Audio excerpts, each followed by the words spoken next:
Good evening and welcome inside Regency Furniture Stadium as we prepare for tonight's series opener against the visiting Long Island Ducks and your home Southern Maryland Blue Crabs. Brandon Belanda alongside my partner for the night, Tim Lillis, as we get ready for the opening game. This is the second series of the second half. The Blue Crabs took 2 of 3 in what was set to be a 4-game series against the Sugar Land Skeeters to open it up. Last night's game postponed due to weather and field conditions, so that one rescheduled for later in August, the next time Sugar Land will return here to Southern Maryland. So 2 out of 3 for now. We'll see how that series ends up finishing out. We'll get you tonight's starting lineups for this series opener. We'll start with the visiting Ducks. Leading off and playing right field, the veteran Phelan Lentini. He's followed by a newly acquired Duck, Quentin Berry, playing center field. Quentin joined late in the first half. He was there when these two teams met in the final series of the first half of the Atlantic League season. Batting third, DHing for the Ducks, Lou Ford. The cleanup hitter, first baseman Angelo Sonko. Ruben Gote will bat fifth and play third. Mark Krause in left field, batting sixth. Alex Berg follows. He'll be behind the plate catching. Giovanni Alfonso at second base. And rounding out the Ducks lineup, Dan Lyons at short. They'll be led on the mound by right-hander Dennis O'Grady. O'Grady comes in 4-5 with a 5.05 ERA on the season for the Ducks. On the other side, the Blue Crabs will be led off by the normal leadoff man, second baseman Jose Lozada. Shortstop Edwin Garcia will follow. Zach Wilson will bat third and play first base, his turn in the platoon. Michael Snyder batting cleanup again and DHing. Center fielder Corey Vaughn, a new All-Star. He was announced as an addition to the All-Star roster. Earlier today, he'll play center field and bat fifth for the Blue Crabs. Sixth in left field, LJ Hose. Right fielder Zach Cohn finishes out the outfield and in order, bats seventh. Luis Allen behind the plate, batting eighth. And at third base, Patrick Palmero will round out the lineup. The Blue Crabs will be led on the mound by All-Star right-hander Darryl Thompson. He's 5-4 with the 3.91 ERA.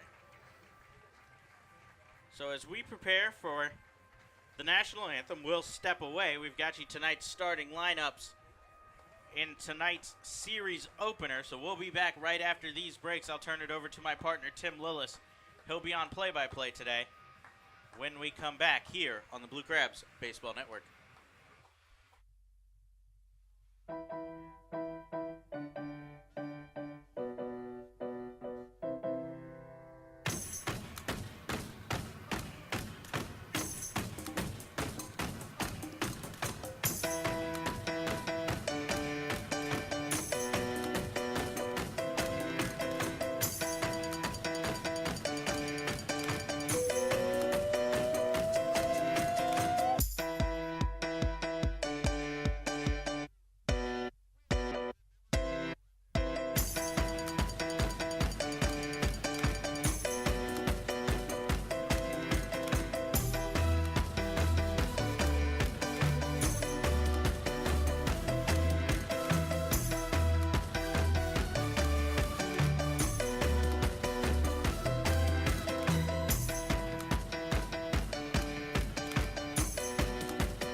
welcome in to Regency Furniture Stadium, Blue Crabs fans.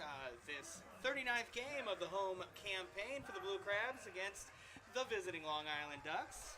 My name is Timothy Lillis. I'm here with Brandon Bulanda by my side. We are ready for another game. Beautiful night here in Waldorf, Maryland. Happy you could join us for the first of 3 against the Ducks at Regency Furniture Stadium. The Ducks come into the game in the second half now 2-2 with the Blue Crabs, the home Blue Crabs at 2-1 after a rain-shortened evening last night. Overall, Blue Crabs come in at 40-32 after a very exciting and fruitful first half that we will hope to see a fruitful result for on July 28th as we wrap up the first half. But tonight, it's all about the second half. It's all about the Long Island Ducks and a great pitching matchup with all-star Daryl Thompson on the mound. Daryl Thompson coming in tonight, the veteran Blue Crab. And he's going to be opposing Dennis O'Grady, the righty for Long Island. And as our first leadoff hitter of the night, veteran Phelan Lantini of the Ducks steps into the box, the right-handed batter, number 24, and in orange tops with gray bottoms, black socks, black gloves. He sits in, waits for the first pitch from Daryl Thompson. And he throws a fastball strike on the outside corner. That's going to be a key for Thompson all night. When he has his command, that's when he's at his best. He's got to get the first pitch strike across to get the job done. Fouled on the left field line, just past third baseman Patrick Palomero for a quick second strike. I think that's also another thing is Daryl's got, he works fast. He's going to have to work at his pace. Can't get rattled. We've seen him at his best. We've also seen him scuffle lately. So I'm sure he needs to stay at his pace to see his best result. Oh, inside with the ball. Missed on that fastball. Daryl very much so a rhythm pitcher. So if he gets in a groove early, it could be a special night. We've seen him go 9 already once this year. So we'll see what kind of rhythm he gets into. He misses low with that off-speed pitch low and outside. Makes it a 2-2 count to Lantini. The veteran Lantini, obviously, Atlantic League fans are going to recognize that name. He's been around a long, long time, and he comes into the game having turned it up recently. In his last series, he was 5 for 14. He started off the year rough. He brought it up to a 226 batting average as he laces that ball into left field. First hit of the day for the Ducks as the left fielder Hose picks it up and fires that in. Lantini not the guy you want to allow to reach base early for the Ducks. He's a big threat on the base pass.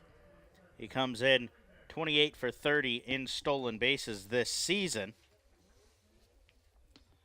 His 28 stolen bases, second in the Atlantic League, first among active players as Darian Sanford, who was picked up by the Nationals organization from Lancaster, still holds a 5 stolen base lead. And as the second batter in the lineup for the Ducks, Quentin Berry steps in from the left side. He fouls off a pitch at his feet for strike 1. All of my listeners back home in Michigan will recognize Quentin Berry as a former Tiger for many years in the major leagues. And just as Brandon said in the pregame show, just joined this Ducks team in the last series of the first half against the Blue Crabs. So he actually has a few at-bats against some of our pitchers, both starters and relievers. Yeah, this is Quentin's 4th appearance since joining the Ducks. I believe he's only 1 for 5 to start the year off so far. That's against the Blue Crabs, yes, 1 for 5. He is 2 for 13 in his 3 games thus far. But as a veteran of many major league campaigns, he is never someone to take lightly there from the left side, especially against the righty Thompson. Swing and a miss. Took something off there. He steps out of the box as both men collect themselves. Thompson checks the runner Lantini at first with a head check. Lantini's yet to be caught on the base pass this season on the road. He's 13 for 13 on the road, so got to be careful there. He lines the ball into right field, and Cone misplays it. The ball is able to finally get back into the infield, but now we got runners on the corners.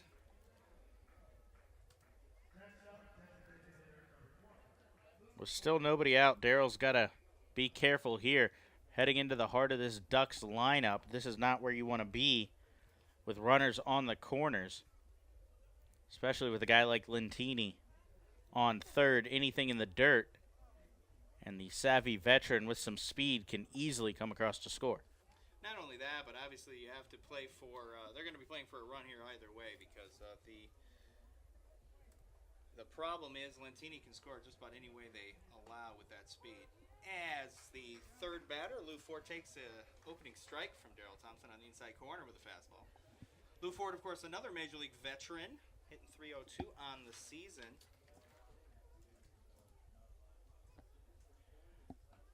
He takes a floating curveball in for strike two.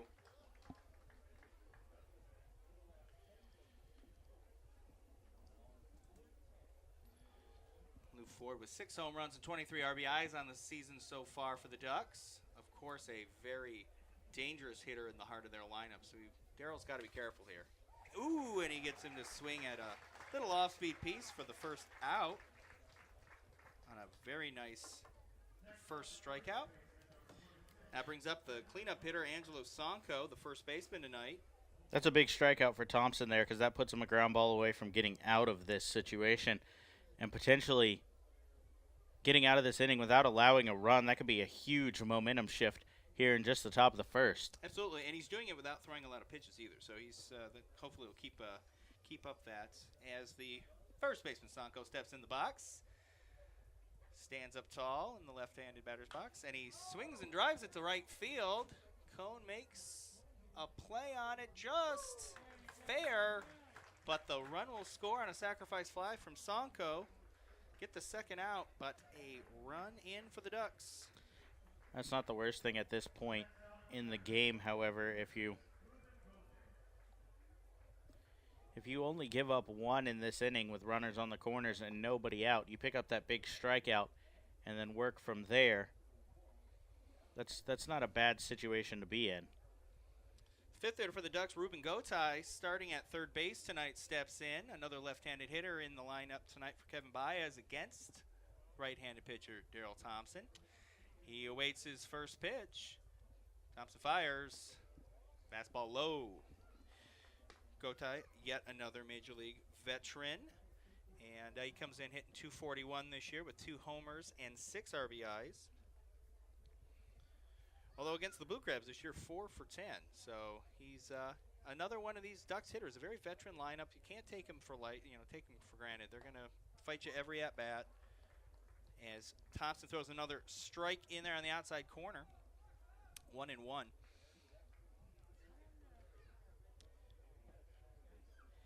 Thompson comes to the set position from the stretch. He fires outside with a fastball. 2-1. Ford is not fooling anyone at first base, moving with those pitches, but he's sure you don't want to make any more damage here in this first inning. Barry is 1 for 1 since joining the team at first, so something to keep an eye on. And Gotay swings for a strike. Looked like a foul tip. Inside on his hands, regardless, makes it 2-2. Yeah, I beg your pardon. That's Barry at first, and he is, he's definitely a man in his career who has stolen himself a base or two. So you have to be, even with 2 down, he's going to be moving on, especially here with 2 strikes, and he does. And Gotay flares that ball over the shortstop, Garcia, into center. And yet again, we have runners on first and third for the Ducks. Good hit and run there from manager Kevin Baez, putting Barry in motion. Worst case scenario, pitch misses, he gets thrown out. You reset for a good hitter and Gotay next inning. Best case scenario is pretty much exactly what just happened. You end up with an outfield single that allows Barry to move first to third and get himself 90 feet away from scoring potentially a second run in the inning on any wild pitch of any sort. Well, and you have to say it was a professional piece of hitting. Gotay just put the bat head out there and slapped it into center field.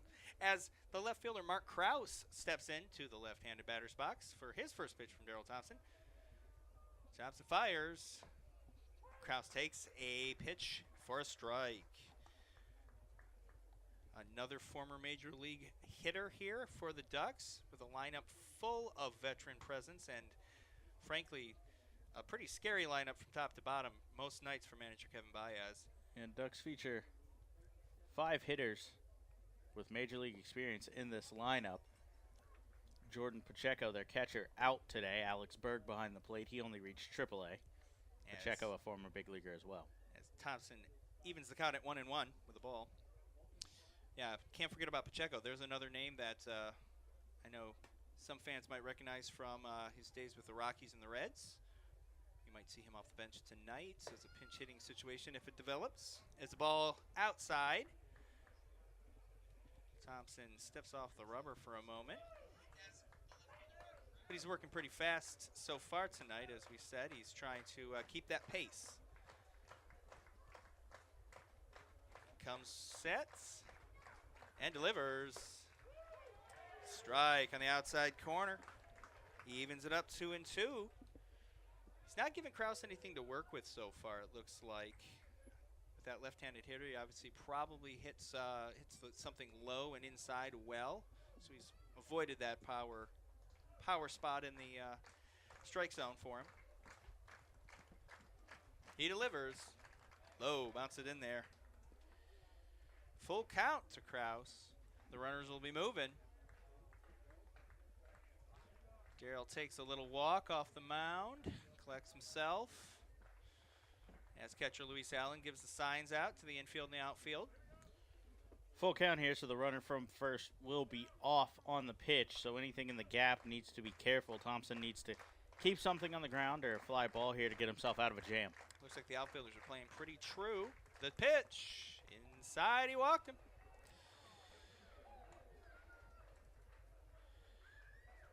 So the bases are loaded for the catcher, Alex Berg, the 7-hitter in the Ducks lineup tonight. With 2 down, hopefully, the catcher, with a force at any base, will wrap into something simple here to get Darrell Thompson out of the inning. Right-handed batter, Alex Berg, comes into tonight. Hitting. We'll see what he's hitting as he takes a strike from Thompson. Alex Berg hitting .225, 6 homers and 22 driven in on the season. No one to take lightly, Alex Berg. That power is definitely on display with 6 home runs early on as the season has progressed. Second delivery from Thompson is outside. Low and outside. Evens it up at 1-1.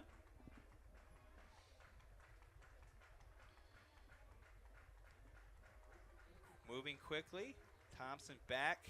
Looking in for the sign from Allen. He receives the sign he likes. Comes set. And he delivers. Strike on the inside, just it's a good time for the changeup there from Thompson. Enough. Yes, just 1-1 count. Don't want to come in with a fastball and let him try to get a good bat on something.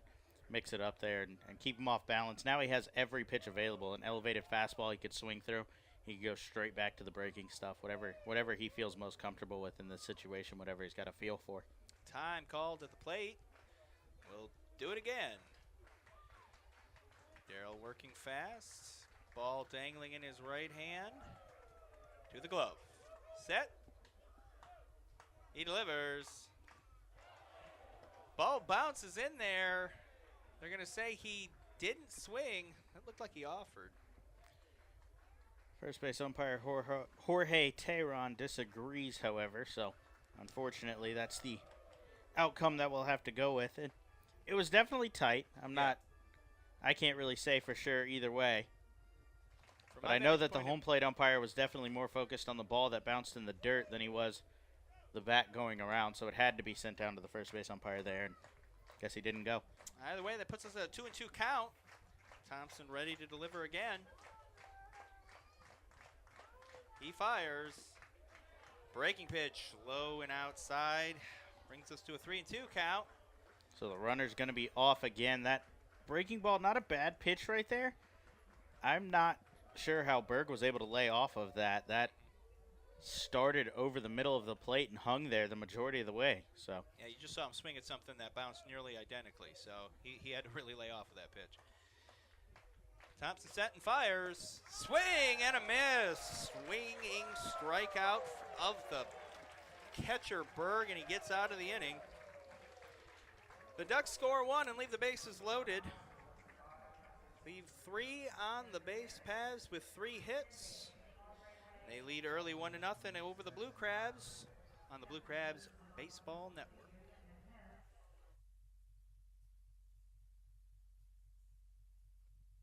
Hey, this is Cody Hebner, pitcher for the Southern Maryland Blue Crabs. Join me at select Saturday home games throughout the season as the Blue Crabs light up the night sky with post-game Saturday night firework extravaganzas. For more information, please visit our website at somdbluecrabs.com or call us at 301-638-9788. Blue Crabs fans, the Blue Crabs are celebrating their 10th anniversary season in 2017, and they can't do it without you. Join the team all season long for special giveaways and ongoing 10-year tributes with group tickets starting at just $10. Regency Furniture Stadium's spacious and modern amenities include 16 luxury suites, an all-you-can-eat picnic pavilion with a great view overlooking left field, and the Legends Club, which can host your event of up to 160 people for a game or anytime. Call today at 301-638-9788 to speak with a sales executive or visit somdbluecrabs.com for more information. The Southern Maryland Blue Crabs would like to congratulate Joe Gannon on being voted by fans as the starting pitcher for the Blue Crabs' 10-year team.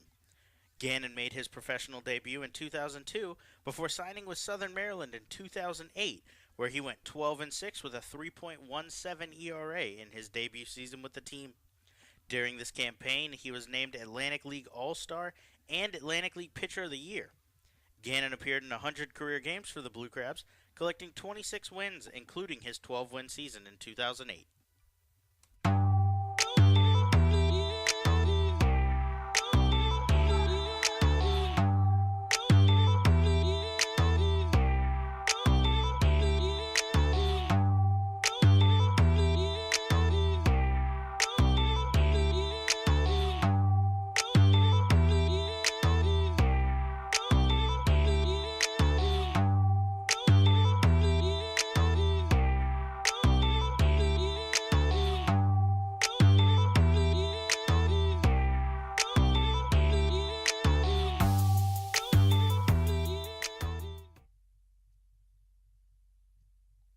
Hey, this is Mike Snyder, and you're listening to the Blue Crabs Baseball Network. And we are back at Regency Furniture Stadium. Tim Lillis here with my partner Brandon Bulanda by my side for the bottom of the first between the Ducks and the Blue Crabs, with the Ducks taking an early 1-0 lead on a sacrifice fly. As the leadoff hitter, Jose Lozada takes that ball outside, steps into the box. He sees the right-handed pitcher, Dennis O'Grady of the Ducks, who delivers a strike on the outside corner. O'Grady comes into the game tonight with a record of 4-5 with a 5.05 ERA. Lozada fouls that back, straight back. Very rare thing, O'Grady on the mound. He works out of the stretch as a starter. That's not something you often see out of starting pitchers. That's more of a relief thing, I've noticed, is working out of the stretch with no runners on. Must just be what he's comfortable with over his career as he comes set and fires. Lozada lines it into the gap between where the second baseman and the right fielder couldn't play it for a single, and he's on. Exactly how Jose Lozada needed to start this one. He's a big threat for the Blue Crabs on the base pass. 18 stolen bases on the season. He scored 30 runs as well in just 58 games. So he averages a run every other game pretty much. And exactly how the Blue Crabs wanted to start tonight's matchup. Yes, indeed. And as the typical leadoff man is up, the typical second man in the order for the most part, Edwin Garcia, the shortstop, steps in from the right side. He awaits O'Grady's first offering. Oh, but O'Grady checks the runner, Lozada, at first, as Lozada dives back in safely. Checking Lozada, not the worst idea. He's been picked off a couple of times, most recently last series by Jake Hale in Game 1 against Sugarland on Monday. He's taking a healthy lead off first, so as O'Grady checks him again, this time a little bit closer. He had to dive back in to be safe. The first baseman, Sonko, almost got him with a tag on the lead arm, but Lozada back in safely as he takes his lead again once more. O'Grady head checks back, comes sets, and he checks the runner once more. Lozada dives back in once more. He really doesn't want to face Garcia with runners on. These two at the top of the lineup have really helped the Blue Crabs as of late. Lozada, 375 in the last 5 games. Garcia at the plate now, 409. He's 9 for his last 22. Lozada goes, but the catcher Berg mishandles the ball. Never got it out of his glove. That is to say, he dropped it.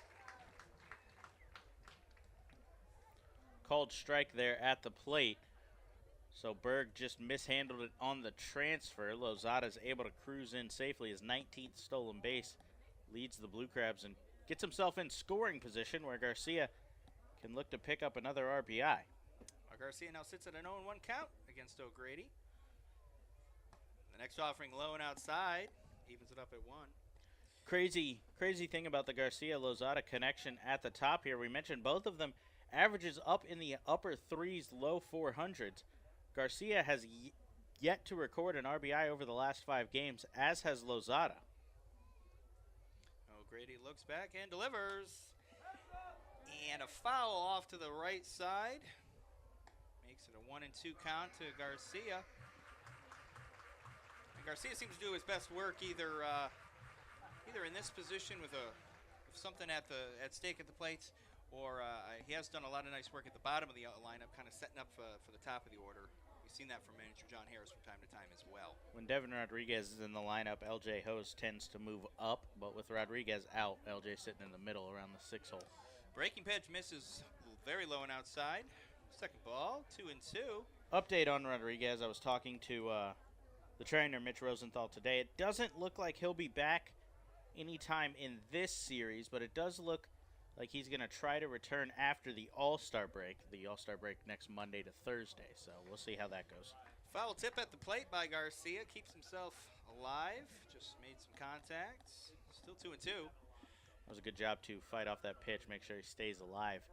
That was very similar to that pitch that catcher Berg of the Ducks swung at in his at-bat in the first half of the inning and missed wildly. He actually made some contact to try to keep himself alive here.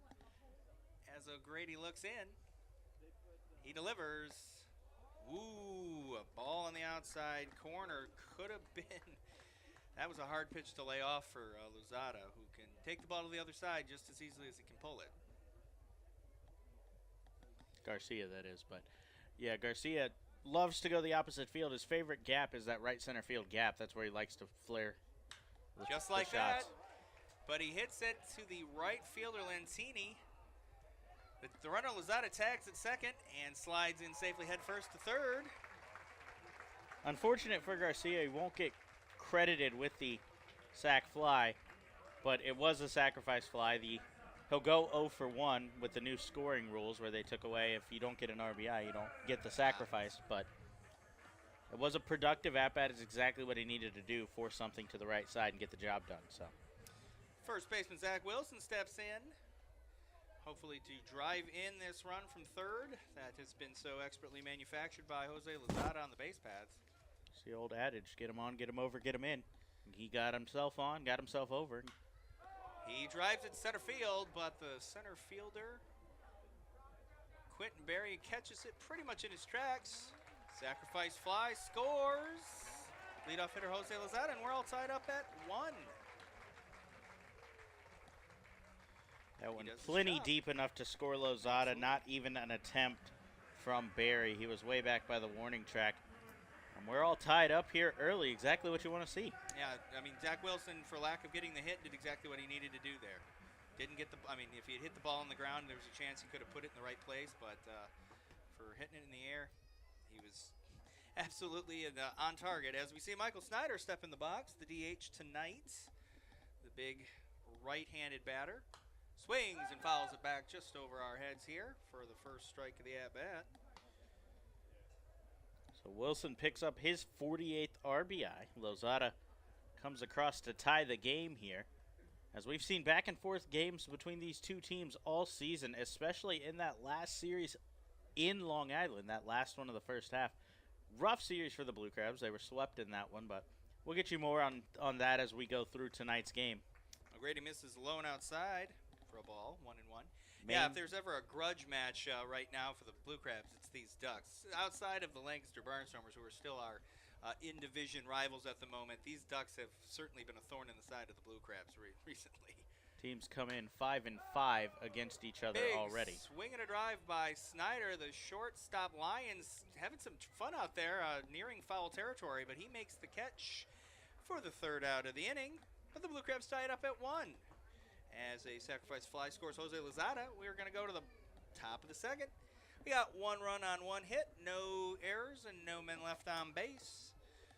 We're going to see the bottom of the Ducks order, Alfonso and Lions, to start the top of the second on the Blue Crabs Baseball Network.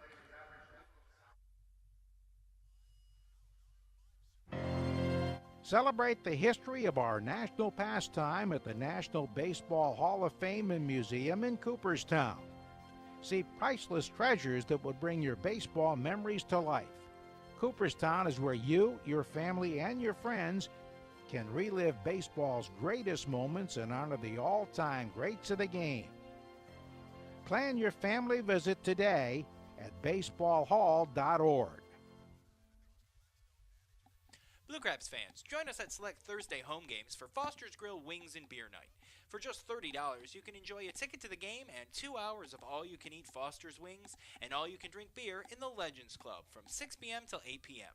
For more information on this or any other exciting offers throughout the season, please visit our website at somdbluecrabs.com or you can call us at 301-638-9788.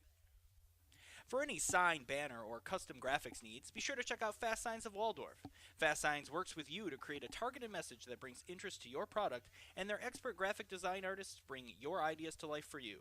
For more information on their products and services, visit their website at fastsigns.com/2017 or stop by their Waldorf location located at 11750 Business Park Drive, Suite 105, open Monday through Friday. Fast Signs, the official sign partner of the Southern Maryland Blue Crabs.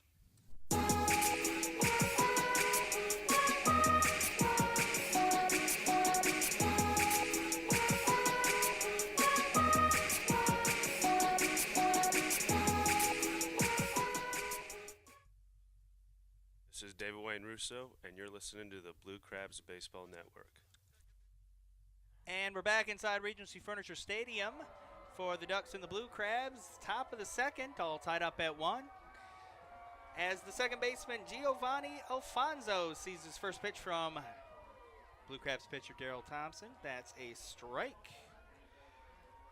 Second baseman Alfonso comes into the game hitting .347 with 1 homer and 23 RBIs as he skies that ball to right field. And Zach Cohn makes an easy catch for the first out of the inning.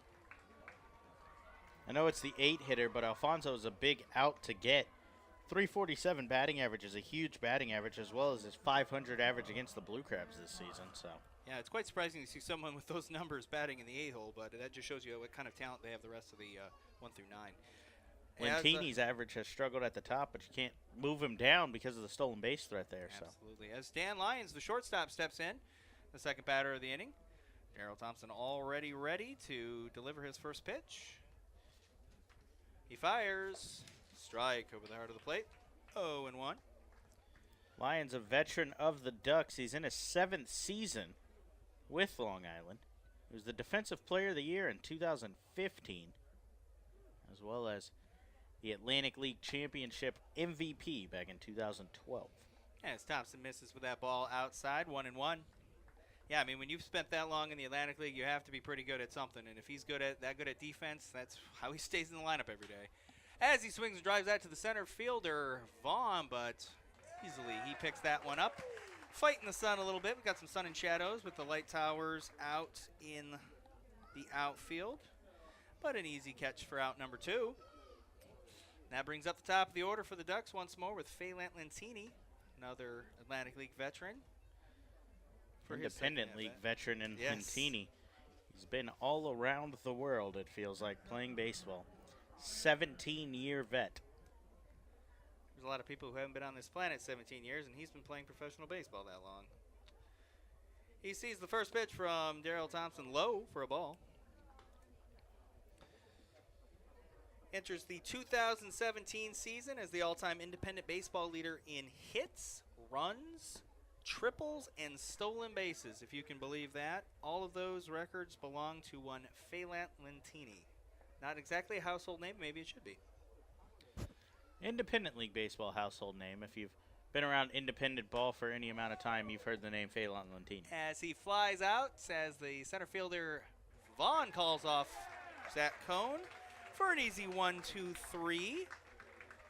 Daryl Thompson getting in a rhythm, you would think. The Blue Crabs come up. No hits, no runs, none left. And going to the bottom of the second, we're going to see Vaughn, Hose, and Cohn as we come back for the bottom of the second. This is the Blue Crabs Broadcast Network. Blue Crabs fans, come witness history as the Blue Crabs take on the Lancaster Barnstormers on Friday night, July 28th in the Freedom Division First Half Championship game. The two teams will enter the night tied atop the leaderboard, with the winner being declared First Half Champion of the division and clinching a playoff berth. Fans are being offered $10 tickets using the promo code CHAMPS at checkout. In addition, the first 1,000 fans through the gates that day will receive a t-shirt to commemorate the championship night. To purchase your ticket for this exciting night, visit somdbluecrabs.com or call us at 301-638-9788. At their location at 173 St. Patrick's Drive, Grill 13 makes it easy to enjoy their Irish fare and great drink specials every day. At Grill 13, they believe in good food, good drinks, good people, coupled with extraordinary customer service and cleanliness to make you feel part of the family. Whether lunch, dinner, or a round of drinks after the long workday, visiting Grill 13 is always a great experience. Feel free to come relax with family, friends, or even fly solo with a premium cocktail, our handmade pulled pork, fresh wings, bangers and mash, or any one of their tasty dishes. Then indulge in one of Grill 13's famous premium handmade Sugar Lips desserts. Call 301-645-2983 or visit grillwithane13.com. The Blue Crabs would like to thank Domino's Pizza for their sponsorship for the 2017 season. Be sure to try Domino's new stuffed cheesy bread. Hey, this is Cody Hebner, and you're listening to the Blue Crabs Baseball Network. And we're back for the bottom of the second here at Regency Furniture Stadium as the first offering from Dennis O'Grady is high and inside for ball one. To the next Blue Crabs hitter, Corey Vaughn, leading off the bottom of the second. Vaughn was named an All-Star earlier today. He'll replace teammate Devin Rodriguez on the roster there. Rodriguez will make the trip, but just to enjoy the All-Star experience, he made it through the fan, media, and coaching vote. So good for him to be named to the All-Star team, but needs to recover from that injury and take care of himself first. So Vaughn will take his spot. Vaughn had fouled the ball off long and fouled down the left field line before he took that ball inside to make it 2-1. Yeah, I mean, he had said, I believe, that he had never made an all-star game, so he really wanted to, he was really hoping to be able to participate and at least experience that, so it's good that he at least gets to go, and you feel bad for the guy. He's having such a great year to have an injury at such a time as the hitter, Vaughn, fouls that straight back to go to 2-2. Yeah, I mean, he, such a badly timed injury, thought he had come back and, re-aggravated that? Yeah, re-aggravated it in the last series against the Ducks. Might have rushed back a little bit from that injury with the Blue Crabs trying to clinch a first-half championship. He may have come back slightly early. He was hitting well, but inside makes it a full count to Vaughn. Still might have come back a little early. Once the Blue Crabs realized they didn't have a chance to clinch, Rodriguez was sat down on Sunday and has been out a little while since, so try to get back to full health before that July 28th matchup for sure. Fouls it straight back. We'll see another one. Yeah, I mean, like you said it there, he, even when he, quote, may have rushed back, he was still hitting multi-hit games in that last couple he might have rushed back on Friday, and he went 2 for 4 with an RBI, and then he picked up 3 RBIs on Saturday in that series. So, unbelievable series for Rodriguez. And a leadoff walk by Vaughn puts another early runner on for the Blue Crabs, hoping to make a similar result as they did in the first inning with a runner that came all the way around to score. That'll bring up recently acquired LJ Hose playing in left tonight. Corey Vaughn, a fantastic eye at the plate. I talk about it every day, and I can't say enough about it. He's now tied for second in the Atlantic League in walks. He came into this game one behind Josh Prince for second from Sugarland, and now he's tied it up. Hose, the right-handed batter, awaits the first pitch, and he sees a strike for strike one. Fastball from Grady, who's working around a little bit of trouble so far, but 2 straight innings with a runner on to lead off the inning. I'd like to see him not be able to wiggle out of this one as he checks the runner Vaughn at first. Vaughn gets dirty and dives back in safely. Vaughn, not the biggest stolen base threat, but he's also nothing to take lightly out there. He's a fantastic base runner. I've talked to Rodriguez and Cone behind him multiple times, and they say that he's the reason they're picking up RBIs most of the time. A dribbler, swinging bump by Hose, but the pitcher, O'Grady, was able to pick it up cleanly and throw on to first. It moves the runner over, but that's the first out of the inning as Hose does the job advancing the runner. Probably not the exact result he was looking for, but he was able to make a positive out. If I was the official scorer, I'd credit him with a sacrifice bunt, but instead, I wish it worked that way. he'll just get an out. Unfortunately, I think he'd take a sacrifice swinging bunt if such a thing existed. As the That'll be a fun stat. We should add that yeah, stat. let's make that set up. The right fielder, Zach Cone, steps in with a runner in scoring position and 1 down. I'll tell you what, since we just started it, LJ Hose leads the league in swinging sacrifice bunts. Since we just started it, LJ Hose leads all of professional baseball for all time in swinging sacrifice bunts. Well, I don't know what's going on in the MLB, so. And, you can't keep tabs on, like, the Chinese Professional Baseball League. As 1 ball floats in low and outside to Cone. O'Grady with another runner in scoring position. He checks the runner. Another check. He throws. Fouled off to the right side to even the count at 1-1. Cone, of course, comes into the game tonight with a .272 batting average, 6 home runs and 32 driven in. He's hitting just 200 on the homestand recently, though, so he's looking to try to make something happen here with a runner in scoring position early on against a pitcher that's potentially wavering a little bit. He readies himself at the plate as O'Grady readies himself on the mound. He sets and fires low with a fastball. The catcher, Berg, can't find it, but nothing comes of it for the Blue Crabs as it went nowhere near far enough for Corey Vaughn to advance from second. 2-1. We mentioned Vaughn, fantastic base runner. The guys give him a lot of credit for their RBIs. He leads the team with 45 runs scored, so a lot of these, we mentioned the walks, the runs scored. Those are the reasons that Vaughn was chosen as an all-star with a little help. He leads the Atlantic Leagues in runs scored with Michael Snyder trailing him by 2. I think we've got a foul tip off the catcher. Berg takes a bit of a piece of that one. The umpire's going to give him time to collect himself. Makes it Veteran 2-2. move there from Jim Clayton behind the dish. It's what you Absolutely. do. The umpires, catchers, you always try to work together. So he buys his catcher a little time to recover, walks the ball out to the mound. If he were to get a foul tip off of him, the catcher would walk the ball out there, reset, and have a de facto mound visit. He would absolutely think to do the same himself. It's just a fair play. You were saying that Vaughn leads the team in runs. He's doing that from the middle to the bottom of the order, which is very impressive for someone to do. You'd expect him to be at the top of the order. Vaughn has sat in that 5-hole all year. He's Exactly. 61 starts in the 5 spot this year for Corey Vaughn.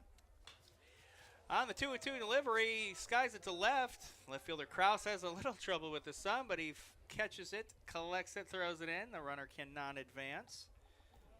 So that's out number 2 for the Blue Crabs, with the runner still in scoring position. That brings up catcher Luis Allen. Luis Allen comes into the game only 2 for 11 against the Ducks this year in somewhat limited time, but always a threat at the plate with a .238 batting average and a couple homers on the season. So Both of his home runs have come here in Southern Maryland since his acquisition. That came back on May 19th. He started the season with the York Revolution. This is his first year in the Atlantic League. A independent league veteran, though. He spent a number of seasons in the American Association. He awaits the first delivery from O'Grady. First pitch, and he skies it. The left fielder, Kraus, appears to be calling for it, and he makes the catch just feet shy of the warning track on the first pitch for the third out of the inning. The Blue Crabs can do nothing with that leadoff walk and eventual advancement to second. No runs, no hits, no errors, one left on base. We're going to go to the top of the third with the 2, 3, 4 hitters for the Ducks, Barry, Ford, and Sonko coming up against Daryl Thompson. This is the Blue Crabs Baseball Network. Be sure to join us at the ballpark every Tuesday home game for our new Tuesdays. During these games, concessions will be offering fans $2 pretzels, popcorn, and peanuts. For more information, please visit our website at somdbluecrabs.com or call us at 301-638-9788.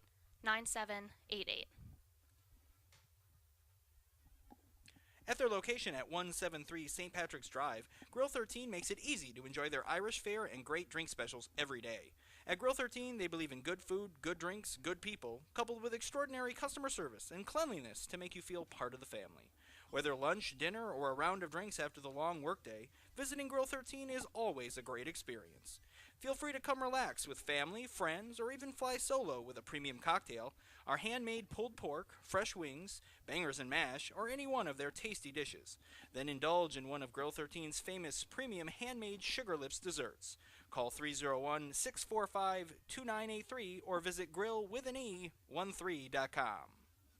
The Southern Maryland Blue Crabs would like to congratulate Christian Lopez on being voted by fans as the starting catcher on the Blue Crabs' 10-year team. Lopez was drafted in the 6th round of the 2003 MLB Amateur Draft by the Tampa Bay Rays. Lopez signed with Southern Maryland in 2010, where he hit .274 with 7 home runs and 7 stolen bases in his debut season. Lopez was also named an Atlantic League All-Star in what proved to be his final season with the team, 2012. In 285 career games for the Blue Crabs, Lopez collected 20 home runs, 106 RBIs, and 26 stolen bases.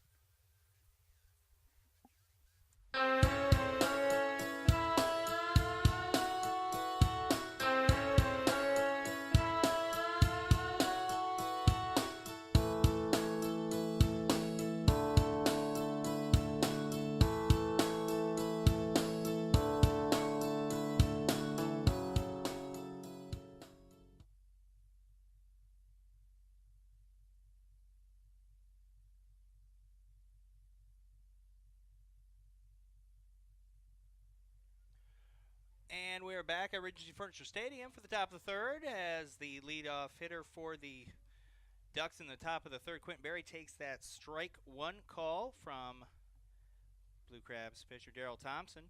1-1 is your score in the top third.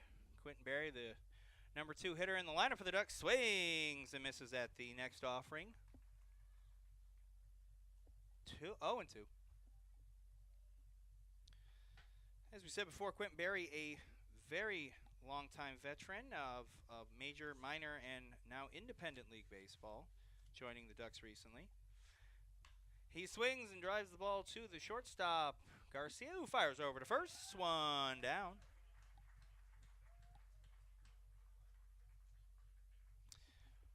An easy at-bat for Thompson, who seems to have found himself a rhythm after the first inning was a little bit rockier than he would have liked. Brings up Lou Ford, the big DH. 4 for 12 on the season against the Blue Crabs with a homer, so you can't take him lightly.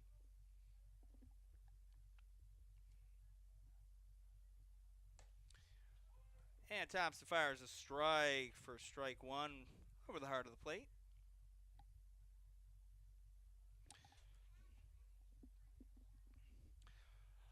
Ford awaits the next offering from Thompson. He swings and he drives it. Pops it up to left. Left fielder Hose comes in, settles, and catches that one easily for out number 2. And quickly there's 2 down for Thompson. Daryl seems to be getting in that rhythm we talked about earlier. He's really settled down here as of late. He got a 1-2-3 inning in the second that settled him down. He's looking for another one here. It's not very easy to get a 1-2-3 out of the 2-3-4 in this batting order as Angelo Sanko, the first baseman, steps up with 2 down and nobody on. Tied at 1 here in the 3rd inning. Thompson delivers, and a drive to the second base, just past the second baseman, Lozado. Almost had a play on that, but it gets into right field for the hit. And that 2-out single for Sanko puts him on for Ruben Gotay, the third baseman. Gotay, who had a single in his first at-bat of the day, tries to step up here for the Ducks to get something going with 2 down. Thompson now working from the stretch with that ball hanging in his right hand. Looking in for the sign. He comes set. His first pitch to Gotay is low for a ball. Gotay with that single in his first at-bat extends a 4 for 10 on the season against the Blue Crabs with a home run. So that puts him at some pretty comfortable batting average so far in the season against the Blue Crabs. As that next offering from Thompson is a strike, 1-1. Don't expect Sanko to move from first base. He of more of a corner infielder's speed, is not likely to run. He doesn't take much of a lead, and a dribbler bounces it back to the pitcher Thompson, who fires on to first for an easy out. Made it look a little bit more easy than it probably was. The Blue Crabs get out of the inning with only 1 hit, 1 left, and no runs scored. No errors on those plays. Tied at 1. We're going to go to the bottom of the 3rd here. Blue Crabs are going to send the bottom 9-1-2. Palmero, Lozada, and Garcia. And we'll be back with that bottom of the 3rd and the Blue Crabs Baseball Network. Stay at the ballpark. Bring the whole family out to the ballpark and enjoy a pregame autograph session with the Blue Crabs players. Free admission to Pitch's Playground. And postgame, kids run the bases. For more information on this or any other exciting events throughout the season, please visit our website at somdbluecrabs.com, or you can call us at 301-638-9788. TN Bose Heating and Air Conditioning is proud to present Fans for Our Fans at Regency Furniture Stadium this 2017 season. When the temperature at game time is expected to be a scorcher, TN Bose will do what they do best, keep you always the right temperature, by providing hand fans to the first 200 guests entering the stadium that day. Learn more about their technologically advanced AeroSeal duct sealing procedure online at tnbose.com. TN Bose, for all of your air conditioning and heating needs. The Southern Maryland Blue Crabs want to congratulate Casey Benjamin on being named as the second baseman on the Blue Crabs' 10-year team. Benjamin was signed out of Tennessee Technological Institute by the Texas Rangers organization, where he made his professional baseball debut. He signed with Southern Maryland in 2010, where he hit .304 with 20 home runs in 112 games. Benjamin played in 327 career games with the Blue Crabs, hitting 54 home runs and driving in 209 runs over his 3 seasons with the team.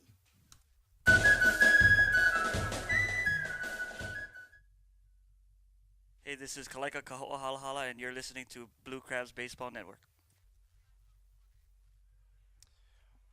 And we're back inside Regency Furniture Stadium. Tim Lillis here with my partner in crime, Brandon Bulanda, back by my side here for the bottom of the 3rd as the 9-1-2 hitters for the Blue Crabs step up. That means Patrick Palmero leading off. The right-handed third baseman swings and fouls that ball back for the first strike of his at-bat against Dennis O'Grady. The first time he's seeing the right-handed pitcher today. Tight ball game here, 1-1 in the 3rd inning. We've seen this from the Blue Crabs a lot as of late. Multiple 1 to 2 run games in the last couple of series, including 3 straight 1 to 2 run games, 2-1, 2-1, and then a 5-3 loss on Wednesday against Sugar Land. That second strike.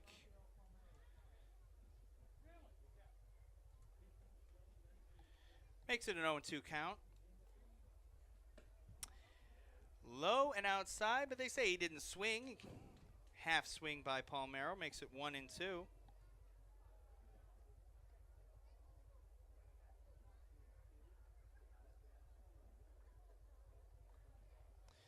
1-2 as O'Grady gets ready for his next pitch. He sets and fires. Palmero swings and flares it to the right side. That'll be out of play towards the Ducks bullpen. Stays alive 1-2. Palmero just got back into the lineup recently for the Blue Crabs. Right after the All-Star break, he came back from that hamstring injury. He's played that entire series against Sugar Land. That was his first series back. Went just 1 for 9 against his former team, however. He awaits the next offering from O'Grady. Swings another flare to the right side, fouling out of play. Stays alive. You have to say that for having missed time in the first half, he's still put together a campaign in the first half, 7 home runs and 30 RBIs. It's what the Blue Crabs would have wanted out of someone playing at a corner infield spot. You know, one of the top home run. You'd like to see the average a little higher, but what he's done as far as run production has been there. It's just got to cut down on the strikeouts and find more holes. It's very boom or bust with Palmero. And O'Grady bounces that one in there past the catcher Berg for a ball. Nobody on base, so no harm, no foul. Palmero, he flies out a lot here. Natural uppercut swing, correct? Mm-hmm. Yes. He does have that natural uppercut, so he gets the job done as far as the long ball goes, pushing out of the shorter stadium here. So he swings and drives the ball to the right field gap, and a nice extended catch from Lentini snares that ball. Could have been extra bases if he hadn't made a good first step on that. Just results in a long out for the Blue Crabs third baseman. But now we turn the order back over, and we bring up Jose Lozada for his second at-bat of the game. Had a single and a run scored in the first inning on that Zach Wilson sac fly to tie the game at 1. Did it almost all entirely by himself with a stolen base and advancing on a sac fly prior to that. He bats from the left side here for his second at-bat against O'Grady. Having a switch hitter at the top of the lineup is very helpful. It gets you a look immediately from the other side of the plate against whoever the other team decides to throw. As he fouls that one off on his hands for the first strike. Yeah, and of course you have a swinging switch hitter at the top of your order. It means he's not going to be put in any positions where he is, hitting against an uncomfortable side. To be able to do that early at the top of the order provides the top of the offense a chance to get going fast. Second pitch from O'Grady, outside for a ball. So one time through the lineup today, Blue Crabs have one hit. They've walked once as well. We saw mentioned the one run on the sacrifice fly from Zach Wilson. So got to string together a couple of more hits here, get some base runners against O'Grady, and put them in some uncomfortable high-pressure pitch situations. Close, low pitch there. Called the ball by home plate umpire Jim Clayton. It's 2-1 to Lozada. I'm sure Lozada appreciated that strike zone call there. He's prone to letting the umpire know if he doesn't agree with the strike zone. As he swings over the top of that one inside on his hands to even the count at 2-2. Lozada slightly more comfortable from this side of the plate. You mentioned not an uncomfortable situation for a switch hitter in any set, but he is hitting 296 from the left side as opposed to just 240 from the right side of the plate. It's a remarkable skill to be able to switch hit and be able to do that with speed and on-base percentage like he does. Rarer and rarer. Swings and drives the ball to the opposite field. The left fielder, Kraus, comes under it just before the warning track. He fights the sun a little bit more, but that's another long out for Blue Crabs batters. 2 down. That brings up Edwin Garcia. You very much so don't see power switch hitters in the major leagues anymore. Every switch hitter is now a Jose Lozada type player that slaps the ball around and runs.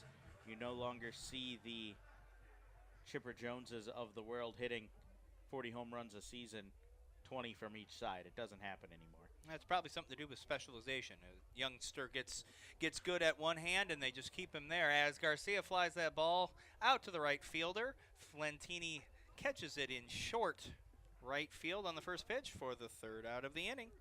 A quick 1-2-3 for the pitcher O'Grady for the Ducks. Sends the Blue Crabs down in order. No hits, no runs, none left. We're going to see the Kraus, Berg, Alfonso part of the order for the Ducks in the top of the fourth inning. We'll be back on the Blue Crabs Broadcast Network. The All-Stars are coming. The All-Stars are coming. Join the Southern Maryland Blue Crabs All-Stars in Somerset at TD Bank Ballpark on Wednesday, July 12th, where the Atlantic League will join together for the playing of the league's 20th All-Star Game, presented by Robert Wood Johnson Barnabas Health and Horizon Blue Crabs Blue Shield of New Jersey. Get tickets now online at SomersetPatriots.com. Hey Blue Crabs fans, this is Justin DeFreitas. For all my grocery and deli needs, I head over to Nick's of Clinton. Nick's of Clinton aims to offer a unique shopping alternative to the larger grocery stores while providing a family-oriented experience for all their customers. Nick's of Clinton, the official hot dog and sausage sponsor of Southern Maryland Blue Crabs. The Southern Maryland Blue Crabs would like to congratulate Eric Crozier on being voted by fans as the starting first baseman on the Blue Crabs 10-year team. Crozier was originally drafted in the 41st round of the 2000 MLB Amateur Draft by the Cleveland Indians and made his MLB debut in 2004 with the Toronto Blue Jays. While in the major leagues with the Blue Jays, he collected 2 home runs in 14 games in his 2004 debut season. He signed with Southern Maryland in 2008, hitting .265 with 13 home runs and 10 stolen bases that season. He appeared in 279 career games for the Blue Crabs, collecting 44 home runs and 149 RBIs in 3 seasons. Hey, this is Rob Carson, and you're listening to the Blue Crabs Baseball Network.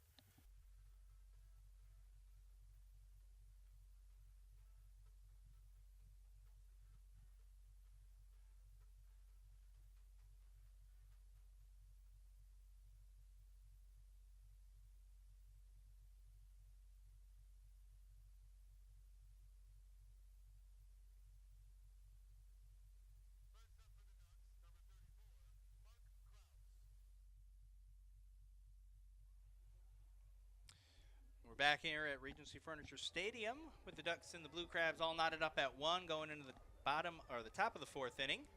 The Ducks bring Kraus, Berg, and Alfonso to the plate.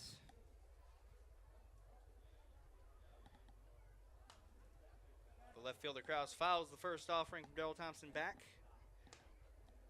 Makes it 0-1. Fouls it off to the left side here at Regency Furniture Stadium on a beautiful night in Waldorf, Maryland. We welcome you in from all across the Atlantic League and elsewhere. Next offering from Thompson is a fastball called a strike on the outside corner. Quickly 0-2 to Kraus. Kraus, former major leaguer, spent time with the Angels and the Rays organizations, playing primarily first, outfield, DH, big bat in the lineup as he takes that ball high for 1-2. Spent a little time in the Astros organization as well. He was a Diamondbacks pick actually back in 2009, second rounder. One picked after a familiar name, Jason Kipnis, second baseman for the Indians. He drives it into the outfield. The right fielder, Cone, tries to make a play. They're going to say it didn't. He trapped it. And Kraus will reach with a single on a great diving attempt by Cone. But unfortunately, he was just a little short. It was just a bounding ball to the outfield. All 3 players, center fielder Vaughn, right fielder Cone, and Lozada at second all converged, but no one could really come in on it. Found the Bermuda Triangle there, as absolutely. it's called. If there was ever such a thing as a Texas Leaguer, it came from that former Astro. So Kraus breaks out of a 3-game hitting slump, picks up his first hit of the second half. Brings up Alex Berg, the catcher, who sees the first pitch from Daryl Thompson as the ball on the outside corner. Berg struck out swinging his first time up against Thompson in the first inning. But with a runner on now, he's going to look to do something. Swings and misses at the next offering. 1-1.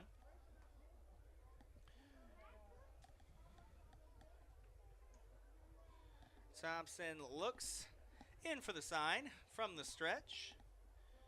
He comes set. His next offering to Berg. Fouled straight back here over our heads, over the press box here at Regency Furniture Stadium for a strike. 1-2. Thompson's pitch count's getting up there a little bit. He's through just 4+, already sitting at 53 pitches, a little over the benchmark that you're looking for. If he can roll a double play here, he can stay on pace, however. Try to go deep into this ball game. He gets a big swing and a miss on a curveball low in the outside, well off the plate for Berg, who swung at a pitch just like that in his first at-bat. That's the first out of the inning. He's down on strikes again. Thompson, 3 strikeouts on the night so far, 2 of them Berg, 1 of them Lou Ford. That brings up Giovanni Alfonso, the second baseman, a fly ball out, his first at-bat. Looking to do something here with a runner on first and 1 down. Thompson fires, and a hot shot to the third baseman. Palmeiro turns it to second, to first, the double play, and that will do it for the Ducks. Exactly what the doctor ordered there. We said he needed a double play ball to stay on pace with the pitch count, and he gets it there. Exits this inning with just 55 pitches through 5. Goes from a rough number to a fantastic number, averaging just 11 pitches per inning. So Thompson back on pace. The double play erases the 1 hit, no runs, none left for the Ducks in the top of the 4th. We're going to go to the bottom of the inning. The Blue Crabs are going to send Wilson, Snyder, Vaughn, 3, 4, 5 in the order on the Blue Crabs Baseball Network.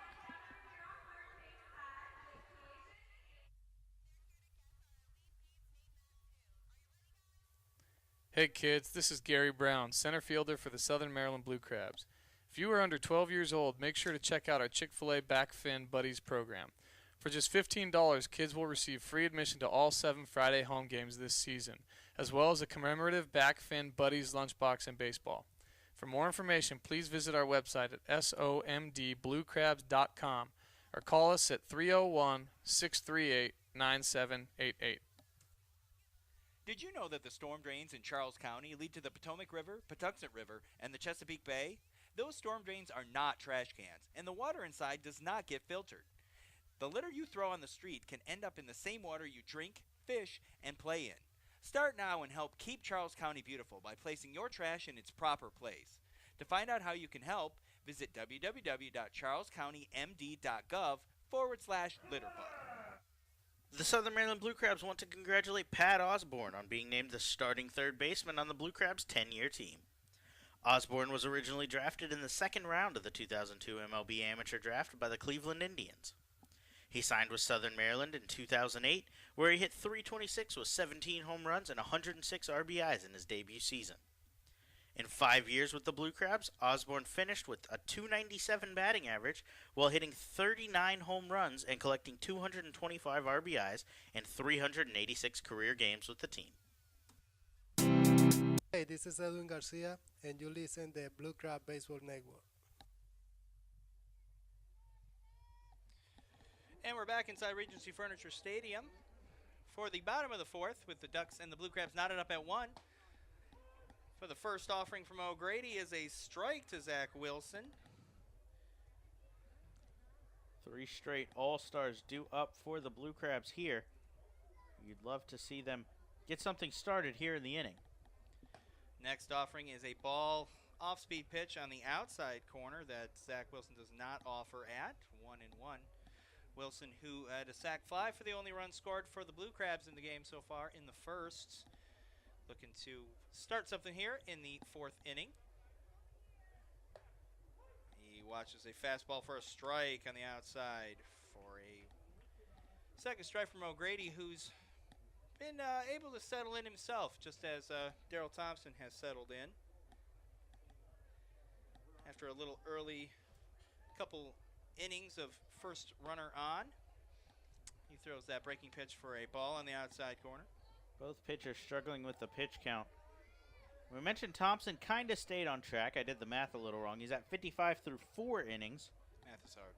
So that's not too bad, but a little higher than you'd like. O'Grady comes into this one. That was his 47th pitch. And Zach Wilson could not hold up on that tantalizing off-speed pitch, and he swings and misses for the first out. That brings up Michael Snyder, DHing tonight. So his 48th pitch of the night picks up his first strikeout. Snyder, who flew out his first at-bat, is a healthy 12 for 40 on the season against the Ducks, with 4 of his team-leading home runs. Confident about the math this time. That's a 300 average. Very good. O'Grady's first offering to Snyder. He lines it to the shortstop, makes a play to his right, and makes a nice play to get the runner Snyder at first by a step or so. Didn't have to leave his feet at shortstop was Dan Lyons, but we know all about his prowess on defense. Made it look easy for the second out of the inning. That brings up Corey Vaughn.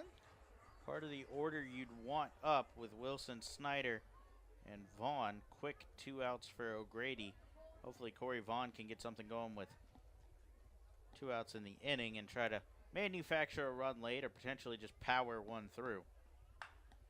He hits it similarly to the right side or the left side, but the third baseman goes. I can't make a play on that.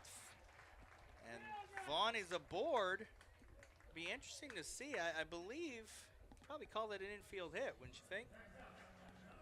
I'm not too sure. It looked like it. Yeah, I saw it. It looked like it kicked off of his glove. I would probably give him an error there because I think that the shortstop Lyons was going to make the play behind him.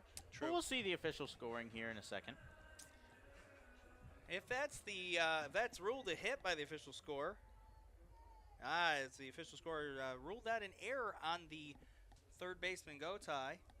I was about to say that would have been the second hit for the Blue Crabs, but nonetheless, the runner on first is Vaughn with 2 down. As the next batter, Hose, takes a strike. As a wise man once said, can you get on base? And Corey Vaughn is 0 for 1, but has been on base both times, so that's all that matters. That is absolutely true. Again, out of that 5 spot, he seems to make magic happen. Hopefully, LJ Hose can do something with it as the pitcher O'Grady checks Vaughn back, diving in safely. I'd love to see Vaughn go here, try to get himself in scoring position. Hose not much of a extra base hit guy, so he's more of a singles player. He only has 3 extra base hits since joining the team. This is his 11th start, so you'd like to see Vaughn try to get in a position where a single could score. And O'Grady checks the runner Vaughn once more. He must once more be concerned with the runner the Blue Crabs have put on. He agrees with me. Yes, absolutely. He's looked at the advanced scouting. He's looked at those base running numbers. As he delivers, Hose fouls back just over the press box for the second strike. I would really like to see it now in this 0-2 count because, again, I mentioned this earlier with the Ducks at the plate. The worst thing that can happen on an 0-2 2-out is Vaughn gets thrown out and LJ gets a new count next inning. Absolutely. He'd be the leadoff man with a little bit more of a leadoff presence to start the next inning, but hopefully he can get something here. He drives it up the middle for a single. Vaughn stops at second as Hose singles up the middle for his first hit of the day. And with 2 down, we got 2 runners on for right fielder Zach Cohn. Let's see if we can't keep the carousel going. I can imagine that was probably not the 0-2 pitch that O'Grady was looking for. He left one up above the belt there. 0-2, you're trying to get somebody chasing out of the zone or you're elevating a fastball to blow it by him. That was an off-speed pitch that sat belt high, and Hose put good wood on that one right back up the middle. I mean, really, O'Grady's probably lucky it was just a nice single. It could have been even more if Wilson or Snyder at the plate right before that is a dangerous pitch. So Cohn's first pitch from O'Grady is low and outside for a ball. Zach Cohn, who flew out to left field as several other Blue Crabs hitters today have for his first out of in his first at-bat today in the second inning. Busy outfield for sure. O'Grady does keep the ball up. He's not much of a ground ball pitcher, so no surprise really that the flyouts are happening. The ball to the right fielder Lentini, who pretty much cracks it as he stood and catches and secures it for the final out of the inning. The Blue Crabs leave 2 on 1 hit, 1 error, 2 left on base, but no runs scored. We're going to go to the top of the 5th inning. The Ducks are going to bring up the bottom of the order Lions and go back up to Lentini and Berry as we start the top of the 5th on the Blue Crabs Broadcast Network. barbecue cookout? Quite frankly, the two go together like stars and stripes, rockets and red glare, and liberty and the pursuit of happiness. So when you come to Regency Furniture Stadium's all-you-can-eat picnic pavilion, you get both at a great price. The best part is that groups from 20 to 400 plus can enjoy the picnic pavilion, and when you include this home run of a deal with the kids park, paddle boats, and on-field fun, you have a grand slam of an opportunity. Call today at 301-638-9788 to speak with a sales executive or visit somdbluecrabs.com for more information. This is Rick Meehan, Mayor of Ocean City, Maryland. For everyone who's put off planning a vacation this summer, I've got good news for you. Ocean City, Maryland is a procrastinator's paradise. We've got 10 miles of free beach, an amazing 3-mile boardwalk, golf, fishing, shopping, dining, and free events 7 nights a week, including fireworks, boardwalk light shows, dance parties, and movies right on the beach. It's not too late. Book a visit today at ococean.com. That's ococean.com. The Southern Maryland Blue Crabs would like to congratulate Travis Garcia on being named the starting shortstop on the Blue Crabs' 10-year team. Garcia was originally drafted by the New York Mets in the 21st round of the 2003 MLB Amateur Draft. He signed with Southern Maryland in 2008, their debut season, and in 2009 he hit .353 with 16 home runs and 63 RBIs. In 5 seasons with the Blue Crabs, Garcia finished with 59 home runs and 229 RBIs in 330 games.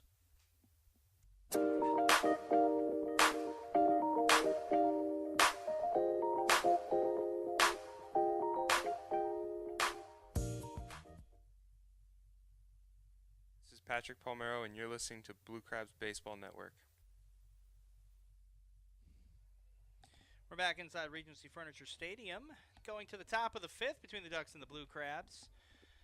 1-1 is our score as Dan Lyons of the Ducks swings and misses at the first offering from starting pitcher Daryl Thompson.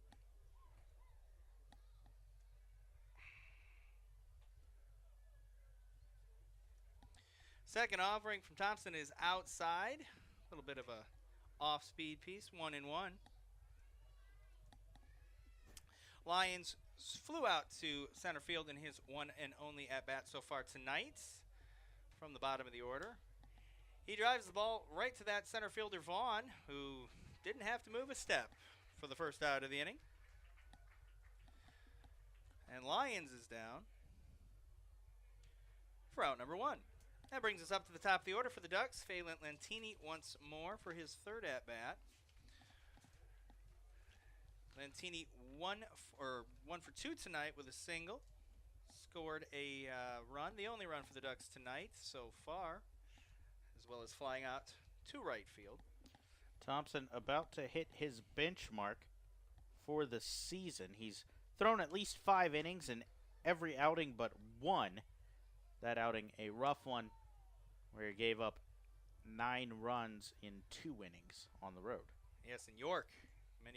That was against the York Revolution in York, a road game. So he's thrown 5 in every home game he's pitched in this season. He's pitched well against the Ducks as well. He's 1-0 in 2 starts against them. The next offering from Thompson is driven out to center field, and center fielder Vaughn makes another easy catch for the second out of the inning. Lentini is retired. So Daryl Thompson making his 307th career start. 110th appearance for the Blue Crabs, 103rd start. He's made 7 appearances out of the bullpen in various situations, including their 2015 Freedom Division playoff run. Quentin Berry, the center fielder for the Ducks, steps in for his third at-bat. 1 for 2 on the night. He also have a single in the first. Swings and fouls the ball to the left side. Looks like that should get out of play. Bounces back onto the field to play off the Legends Club seating for a long strike. A little more on Thompson this season. We mentioned he's an all-star, 5-4 with a 391. The 5 innings in every home start. He's given up 3 runs or less in 11 of his 14 outings, 10 quality starts along the way. An impressive number, going 10 for 14 on the quality start. Exactly what you want to see out of a grinder like him that can get the job done. Another foul to the left side by Berry puts him in 0-2 count. He steps out, collects himself, readjusts his gloves, gets back in the box on the left-handed side. gives Darrell a chance to collect himself and get back moving quickly. He comes sets. He delivers. Off-speed pitch that Barry got in front of. Drives it foul to the right side. Still 0-2. Very well out in front of that breaking ball as he seemed to be sitting on a fastball 0-2. Thompson does like to elevate that fastball 0-2. Try to blow pitches by hitters. So Barry out on his front foot there. Well foul down the line. Got to say that's probably a veteran move for Barry to looking for that fastball. So another veteran move by Thompson to not throw it. That ball to Lozada to second. He bobbles it, and he can't get up and make the play. Barry will be aboard. That would have been an amazing stop by Lozada. I'm thinking that one's going to be credited with the hit, and Quickly is credited with the hit, no doubt I think there. it should be. That would have been a fantastic play just to corral the ball, let alone get up, fire, and throw it to first. For the speedy Barry, he probably never would have got him in the first place. So, runner aboard for the Ducks. Barry's lost a couple of steps over the years, but still a savvy base runner. 33 years old. He's not the young buck that you as a Tigers fans used to. So. The next batter, Ford, takes a first pitch strike from Thompson.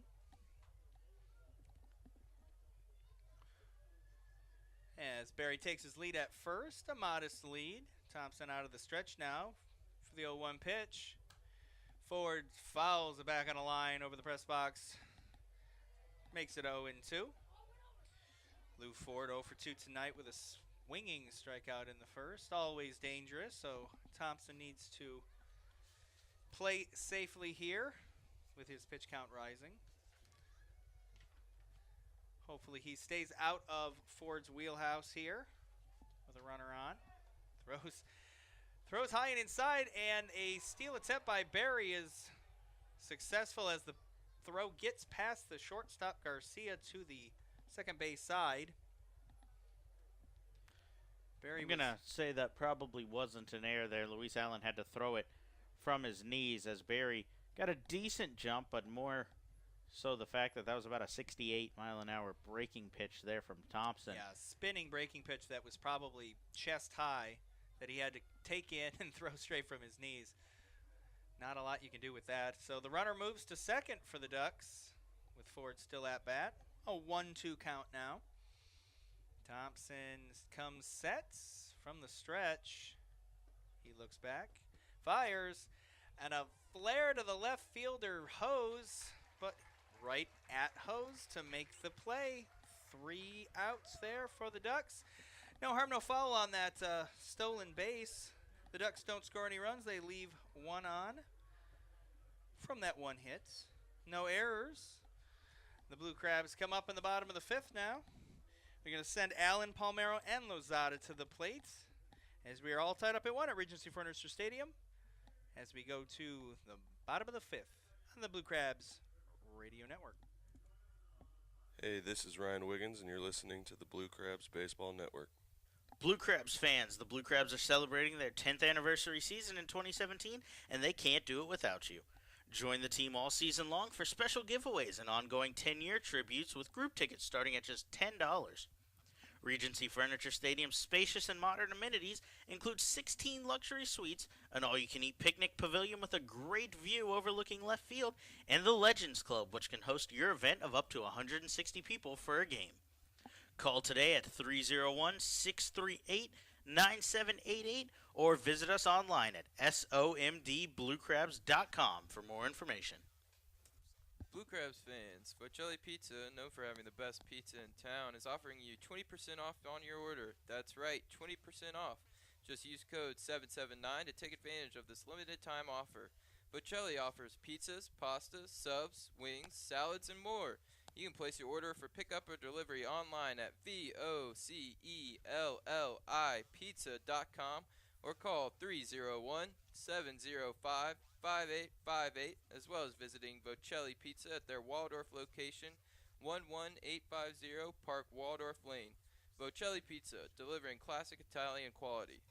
The Southern Maryland Blue Crabs want to congratulate Brian Barton on being named a starting outfielder on the Blue Crabs 10-year team. Barton was originally drafted by the Los Angeles Dodgers in the 38th round of the 2000 MLB Amateur Draft. Barton made his MLB debut in 2008 with the St. Louis Cardinals and also appeared in the majors in 2009 with the Atlanta Braves. Barton signed with Southern Maryland in 2011 when he hit .304 with 12 home runs and 17 stolen bases in his debut season with the team. Barton spent 4 years with the Blue Crabs, collecting 26 home runs, 146 RBIs, and 53 stolen bases while appearing in 257 games with the team.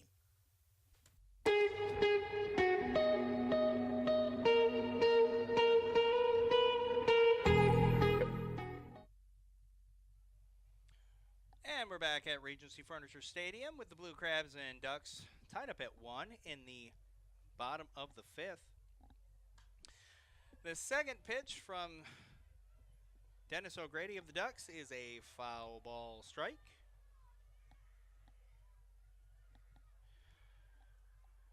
To the number 8 hitter, catcher Luis Allen. Allen, of course, with a fly ball to left for his one and only at-bat so far today.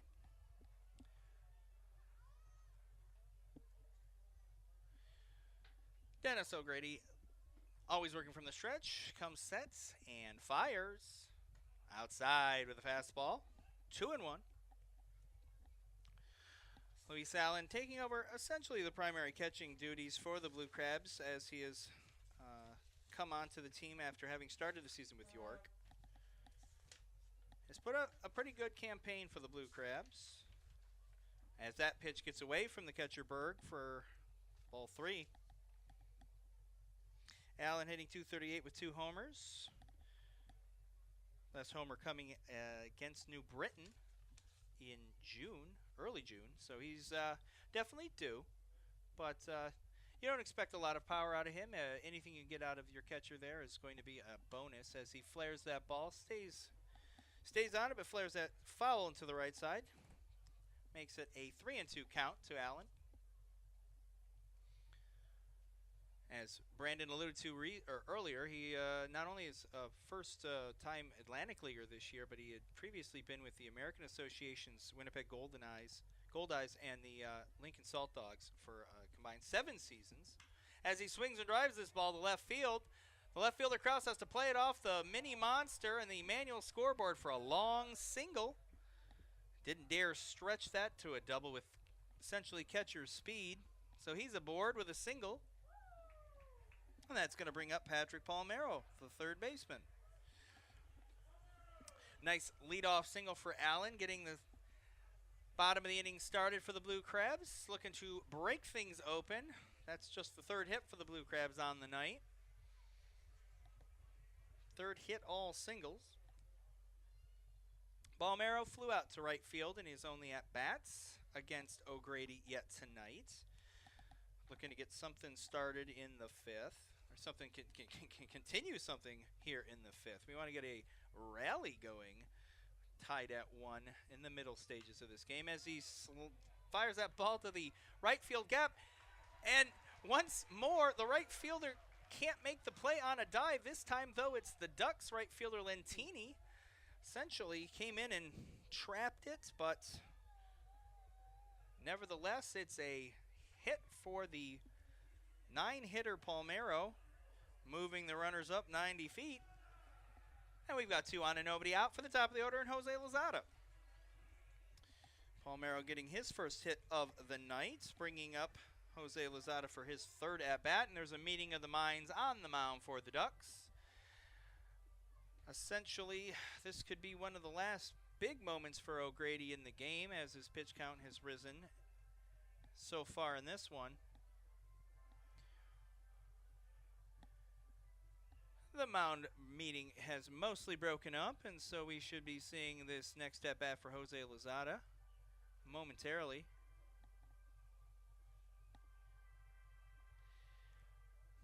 He comes in on the right, from the left side, the left-handed batter, switch hitting. Looking to do something here with 2 on and nobody out. O'Grady working from the stretch. The first baseman Sanko playing in, expecting a bunt. In fact, both the third and first baseman playing in. And he hits it right at the first baseman, Sanko, who fires to second and back to first for a double play.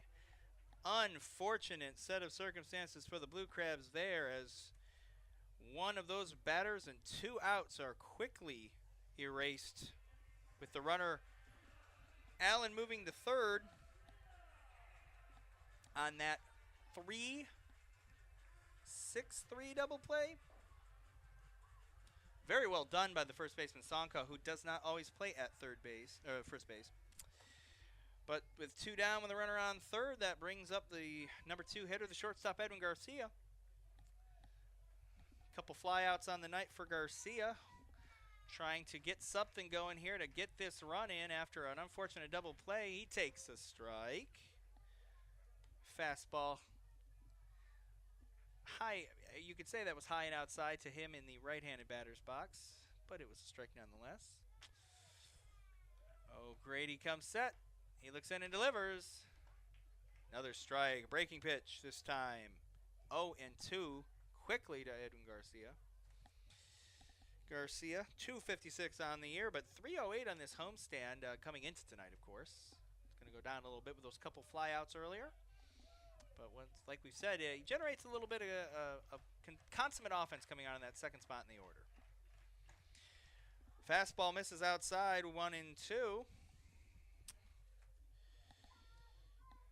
Garcia, also a former Rangers prospect before he joined the Blue Crabs this season, in his first season in independent baseball.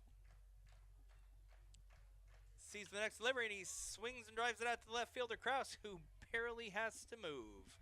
And he secures that ball for the third out of the bottom of the fifth. The Blue Crabs do nothing. They leave one man after 2 hits. No runs, no errors. After 5, we are still knotted up at 1. Blue Crabs and Ducks here at Regency Furniture Stadium. We're going to go to the top of the 6th. You can look forward to Angelo Sanko, Gotai, and Kraus for the Ducks here on the Blue Crabs Broadcast Network. Be sure to join us at select Saturday home games throughout the season as the Blue Crabs light up the Southern Maryland night sky with post-game Saturday night firework extravaganzas. For more information on this event or any other exciting events throughout the season, please visit our website at somdbluecrabs.com or call us at 301-638-9788. Attention all Jedis. Please report to Regency Furniture Stadium on July 29th for Star Wars Night as the Blue Crabs take on Lancaster. This night will feature an appearance by Jedi Saber Combat and a post-game firework extravaganza brought to you by PNC Bank. For more information on this or any other exciting events throughout the season, please visit our website at somdbluecrabs.com or you can call us at 301-638-9788. The Southern Maryland Blue Crabs would like to congratulate John Ramastello on being named a starting outfielder on the Blue Crabs' 10-year team. Ramastello was originally drafted by the New York Yankees in the 35th round of the 2000 MLB Amateur Draft. He signed with Southern Maryland in their debut 2008 season, where he hit .276 with 15 home runs, 67 RBIs, and 14 stolen bases. In 2 seasons with the Blue Crabs, Ramastello hit 37 career home runs, 125 RBIs, and stole 29 bases in 222 career games with the team. This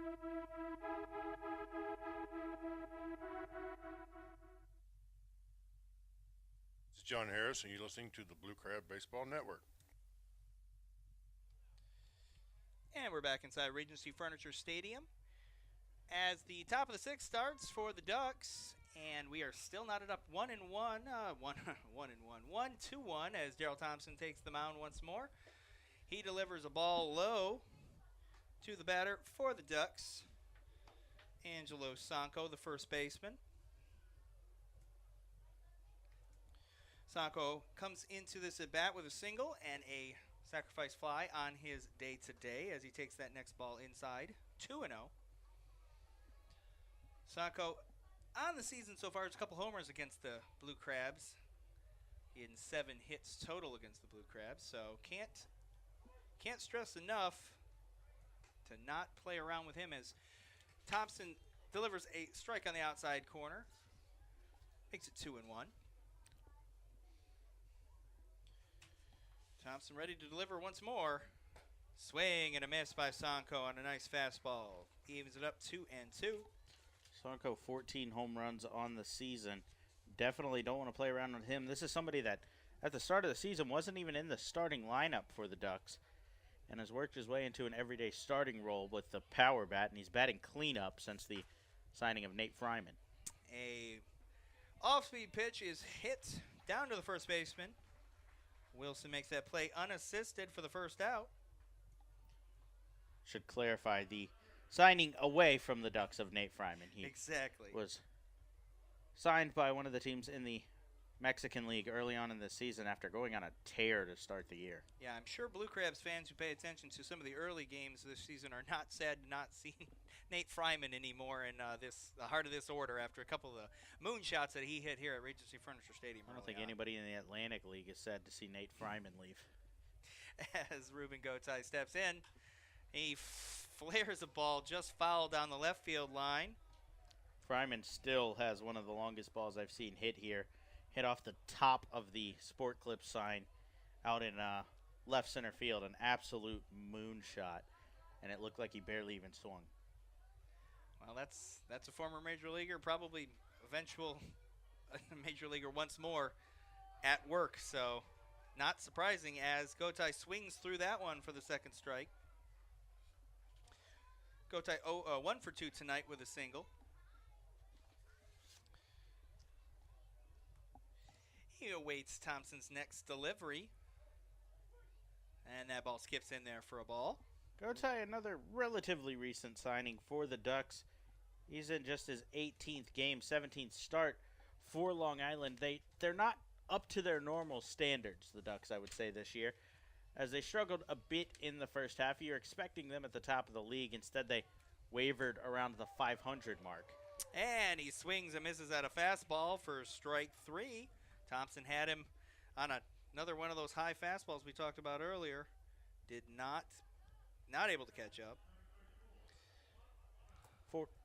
Four strikeouts now for Thompson, so with picked up the K when needed. It's come in handy so far today. So with 2 down, that brings up Mark Krause, the left fielder. But as I was saying to finish my point, the Ducks waver around the 500 mark. That's not where they like to sit. A little bit of a roster turnover, adding guys like Quentin Berry and Gotay. As Krause lines that ball into right field for a single, brings him another second 2-out life once more for the Ducks. That's his 3rd single of the day for Krause as well. Delivering a lot in that 6th spot, 3 straight singles on the day. That brings up Alex Berg. He of 2 strikeouts so far on the day with 2 down. Krause actually 2 for 2 with a walk. I apologize. That's my writing. That's his handwriting, everybody. He's been on base 3 times. How about that?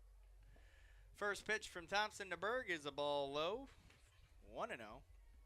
I'll take the fall on that one. Regardless, the 6th man in the order. That's on me. That's on him, guys.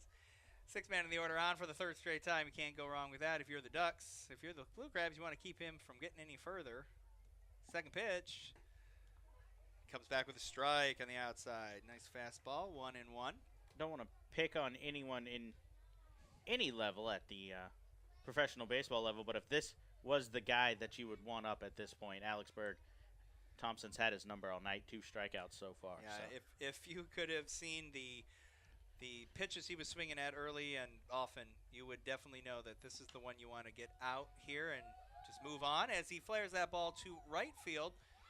Both the right fielder, Cone, and the second baseman, Lozada, all try to make that play as it gets out of play for a long second strike into Section 1 over by the Kids Park. But back to the point we were talking about earlier, the Ducks have added a couple of Major League vets trying to spark some life, get this team back to the level that they're used to in Long Island. One of the top teams in the league year in and year out, really. I mean, you're seeing a Phelan Lentini who's hitting less than he usually does. Tonight we don't even see Delta Cleary Jr. in center field, who's normally a staple of their lineup. hitting just 225 as well. Those two 225 at the this year. start of the year coming in over 300 and now down in the 220s. Breaking ball hit to the third baseman, Palmero. He comes across the diamond, and that ball is wide of first. Wilson can't make the play, and that means the runner's going to move up to third. So runners at the corners for the Ducks now. I think you probably call that a hit and then an error that allows the runner to move to third.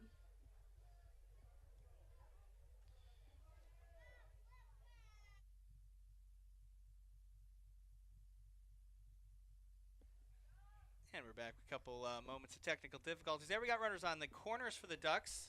2 down. But the 8-hitter Giovanni Alfonso, who of course is a dangerous hitter, as we've said, back up at the plate with a chance to make something happen for the Ducks. He swings and misses at the first offering from Thompson for a first pitch strike. 0-1. I believe that was ruled as an error on Palmero there. Sounds good to me. Don't want to question official scorer Kevin Collins. 12th error that leads the Blue Crabs this season. Unfortunate number that shall not be named.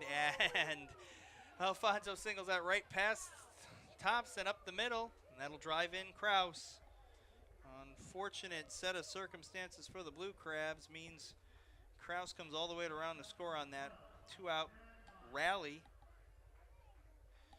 And as upset as Daryl Thompson was with that single that allowed the run to score, I can tell you I was watching Palmero as that one got through at third, and nobody was more upset than him. He immediately took his glove off and slammed it into his hand, covered his face with his hat. He was very upset, knows that that one is going to go unearned on Thompson and be on his ledger.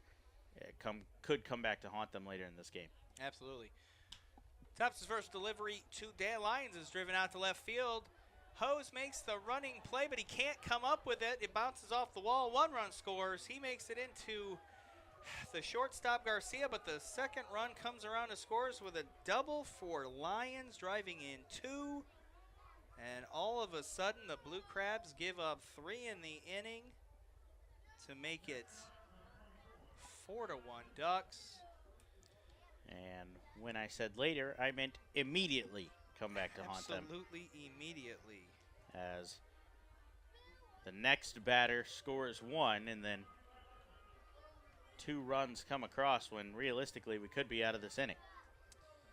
So that brings the order back to the top for the Ducks. And a little bit of a meeting of the minds by the infield. And pitching coach James Frisbee trying to settle down Daryl Thompson so they can perhaps get the bullpen going. Looks like we've got some action in the Blue Crabs bullpen. I think I see lefty Rob Carson getting warmed up. Of course, Blue Crabs at the only in the 6th don't have a lot of regular use of their bullpen. A lot of their starters are able to go longer than this, so it's put some guys in some uncomfortable roles. As Phelan Lentini steps in for his 4th at-bat with a runner on second and 2 down.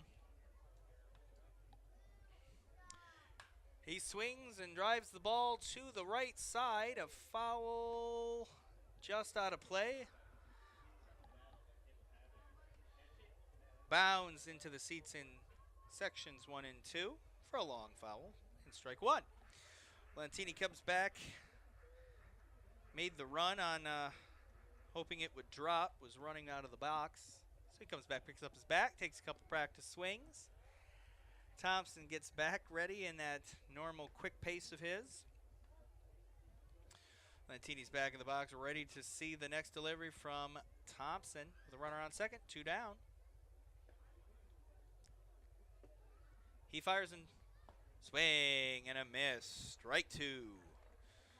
Thompson gave 3 head checks to the runner, Lyons, at second. Not necessarily a stolen base threat, but with 2 down, he'll be moving on all contact, and you'd hate to get anything more, give up any more here with him in scoring position.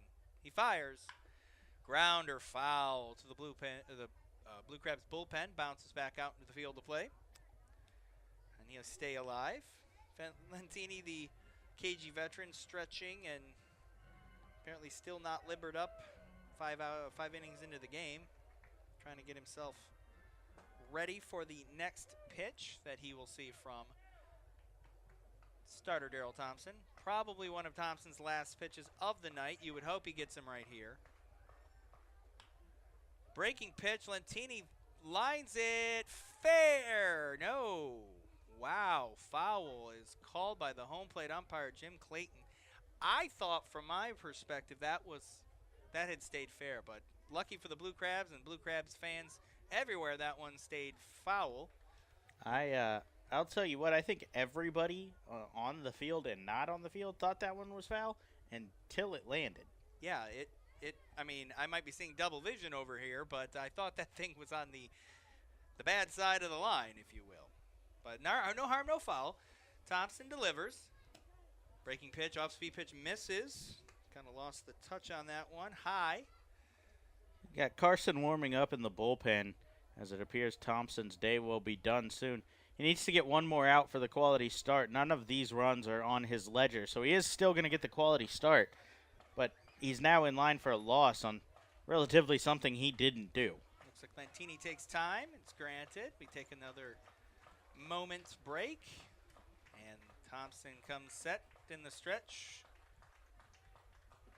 Kicks and delivers. Another liner down the left field line, but foul.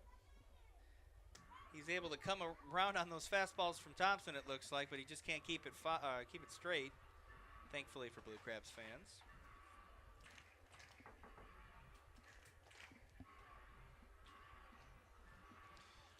He gets back in the box, does Lentini. Waggles the bat, readies himself, waits for Thompson's next delivery. The 1-2. He lines on the ground to the third baseman, Palmero, who sets himself and fires across the diamond for the third out.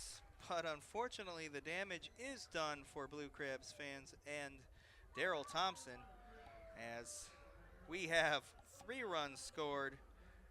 Unfortunately, none of those earned on 1, 2, 3 hits. Nobody left. One big error. It is now 4-1 Ducks. Going to the bottom of the 6th, you're going to see the heart of the order, though. Zach Wilson, Michael Snyder, Corey Vaughn coming up as the Blue Crabs hope to get something going here. We're going to the bottom of the 6th on the Blue Crabs Broadcasting Network.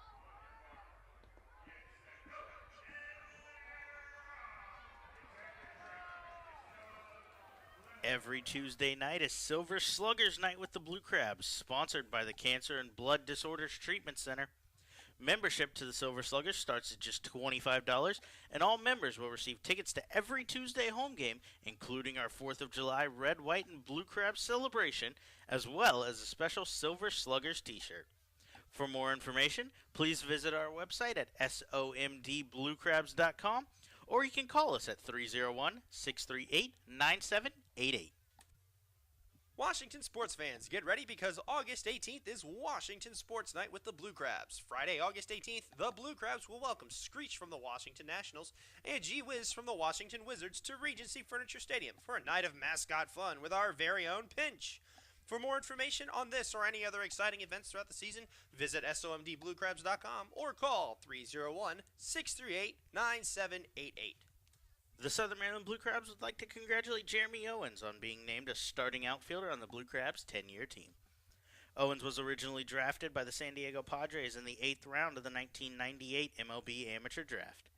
He signed with Southern Maryland for their debut season in 2008, and in 2009 he collected 28 home runs and 80 RBIs while stealing 15 bases. Owens spent 7 seasons playing for the Blue Crabs, compiling 105 home runs.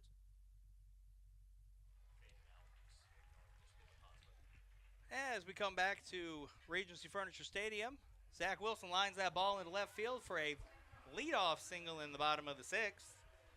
Let's try to get something going here after the unfortunate top of the 6th caused a 4-1 deficit for your hometown Blue Crabs.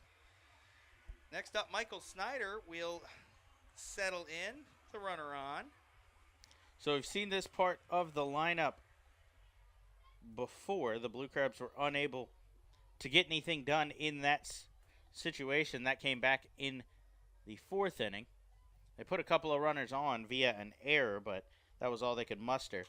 Snyder swings and drives the first pitch from O'Grady to the center fielder, Quentin Berry, who makes a catch lazily in left center field for out number 1.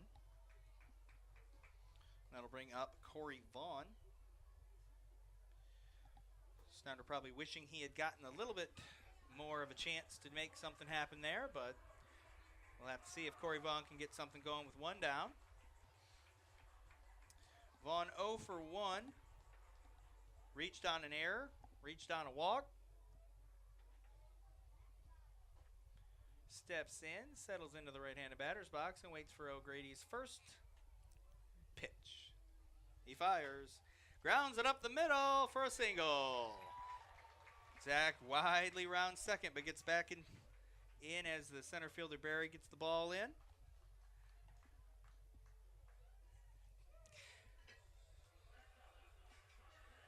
That means the Blue Crabs have 2 on with 1 down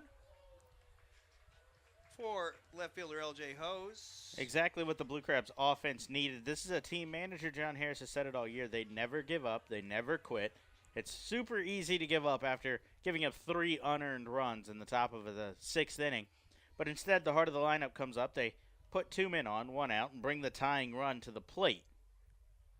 Yeah, we spoke last time I was on the air with you, Brandon, about the clutch gene that these guys seem to have. It seemed to always come up with something big. Big pitch, big hit, a big inning, some kind of turning point. A big swing at a changeup in the dirt. As Hose swings over that one for strike 1. Hose I think he was trying to tie the game there, if I'm not mistaken, but a good choice there by O'Grady to pull the string, get him off balance. Hose with a single in his last at-bat, 1 for 2 on the night. Watches that delivery wide, 1-1. So O'Grady going to the off-speed stuff on both of his first 2 pitches, not wanting to challenge LJ with a fastball, let a former big league vet see something right down the middle on a get it over fastball. Ooh, that ball misses. Inside it appears, 2-1. Again, with the off-speed stuff, though, he's still not challenged LJ with a fastball after the last time he did. That was above the belt with a changeup. He shot it back up the middle, nearly catching O'Grady. He fires, another outside, misses with that one, 3-1. Nice hitter's count for LJ. Hopefully he can put something in play here. We'd hate to see you don't want to get him swinging and missing again, as we've already seen that big swing on that first pitch breaking ball. I think now would be a good time for LJ's first home run as a member of the Blue Crabs. That would be absolutely tremendous over the short porch and left. But instead, he takes a pitch wide for a nice walk to load the bases. So a good at-bat there from LJ. Chased out of the zone, but he saw 5 balls in the at-bat. It seemed like O'Grady was uninterested and would rather load the bases than pitch to him. Not something you generally see. I don't know if he was uninterested mentally or physically, because it looks like his day could perhaps be done. There's a meeting on the mound here.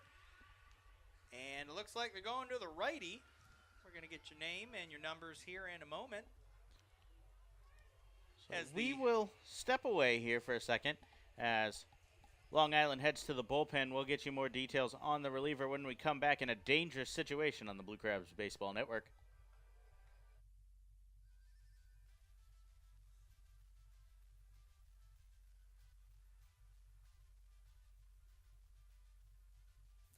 Hey fans, be sure to join us at the ballpark every Tuesday home game for our new Tuesdays.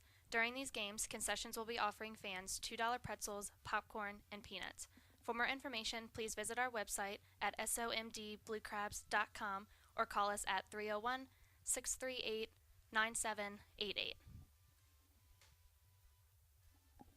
At their location at 173 St. Patrick's Drive, Grill 13 makes it easy to enjoy their Irish fare and great drink specials every day. At Grill 13, they believe in good food, good drinks, good people, coupled with extraordinary customer service and cleanliness to make you feel part of the family. Whether lunch, dinner, or a round of drinks after the long workday, visiting Grill 13 is always a great experience. Feel free to come relax with family, friends, or even fly solo with a premium cocktail, our handmade pulled pork, fresh wings, bangers and mash, or any one of their tasty dishes. Then indulge in one of Grill 13's famous premium handmade Sugar Lips desserts. Call 301-645-2983 or visit grillwithane13.com. The Southern Maryland Blue Crabs would like to congratulate Christian Lopez on being voted by fans as the starting catcher on the Blue Crabs' 10-year team. Lopez was drafted in the 6th round of the 2003 MLB Amateur Draft by the Tampa Bay Rays. Lopez signed with Southern Maryland in 2010, where he hit .274 with 7 home runs and 7 stolen bases in his debut season. Lopez was also named an Atlantic League All-Star in what proved to be his final season with the team, 2012. Hey, this is Zach Cohn, and you're listening to Blue Crabs Baseball Network. All right, and the Ducks go to the bullpen for the first time tonight with the big righty Rob Rogers coming out of the bullpen for the Ducks. As Dennis O'Grady's night is done, he comes in the most unfortuitous of positions, bases loaded, for right fielder Zach Cohn. Cohn takes inside. They say he went around on that? Yes, they did. Wow, okay. First base umpire Jorge Tehran says he did go around. So we're 0-1 on that inside pitch that Cohn just couldn't lay off of. He tried to check his swing. So Rogers, 6 foot, 205, out of New York, the right-hander on the mound. Swing and a miss on the, looked like some off-speed stuff from Rogers. Makes it quickly 0-2. The righty's 1-0 with a 2.80 ERA on the mound. He's making his 30th appearance of the season for the Ducks. Tim mentioned bases loaded, so a tough situation to come in, try to strand some inherited runners. A dribbler to the left side, right at the bullpen's dugout, keeps Cohn alive. My broadcast partner gave me an interesting stat as Zach Cohn is hitting .333, 3 for 9 with the bases loaded this year, with 9 RBIs. So hopefully he can continue some of that. My math might be wrong, but that's an RBI per at-bat. My math is not wrong. Shatters his bat. The ball is foul. Wow, that could have been extra bases or at least rattled around a little bit. That's the 3rd time Zach Cohn has broken his bat this week. I think the bat actually went further than the ball, but I could be wrong. Just an absolutely crazy number to me that you could break a bat 3 times in the week. But pitchers love to come inside with that fastball, and if Cohn's late at all, it'll snap right off on the handle. It must have been the case there as Cohn almost had some fireworks there. All we saw was some splintered wood and a foul ball. The Blue Crabs have to get something out of this inning. You can't strand the bases loaded again this season. We've seen it multiple times. They've got to find a way to get something done, especially with a guy like Cohn averaging an RBI per at-bat with the bases loaded. Find a hole. The 1-2 fouls to stay alive as the catcher Berg can't hold on to anything. Looks like the Rob Rogers, the pitcher for the Ducks, has seen the Blue Crabs a couple times recently, pitching innings in both the July 1st and 2nd games at the Ducks Bethpage Ballpark. He gave up a run as he serves up this single to left field by Cohn. 1 run scores, the ball comes in, a catcher, a 2nd run scores, the ball gets away from the catcher. He advances to 2nd on the play, and now the runners are on 2nd and 3rd. 2 runs in on the hustle double. You have to say that's a hustle double by right fielder Zach Cohn. 2 RBIs, comes up huge. I'd imagine Cohn will get credited with a single, advancing to 2nd on the throw, but we talked about it earlier.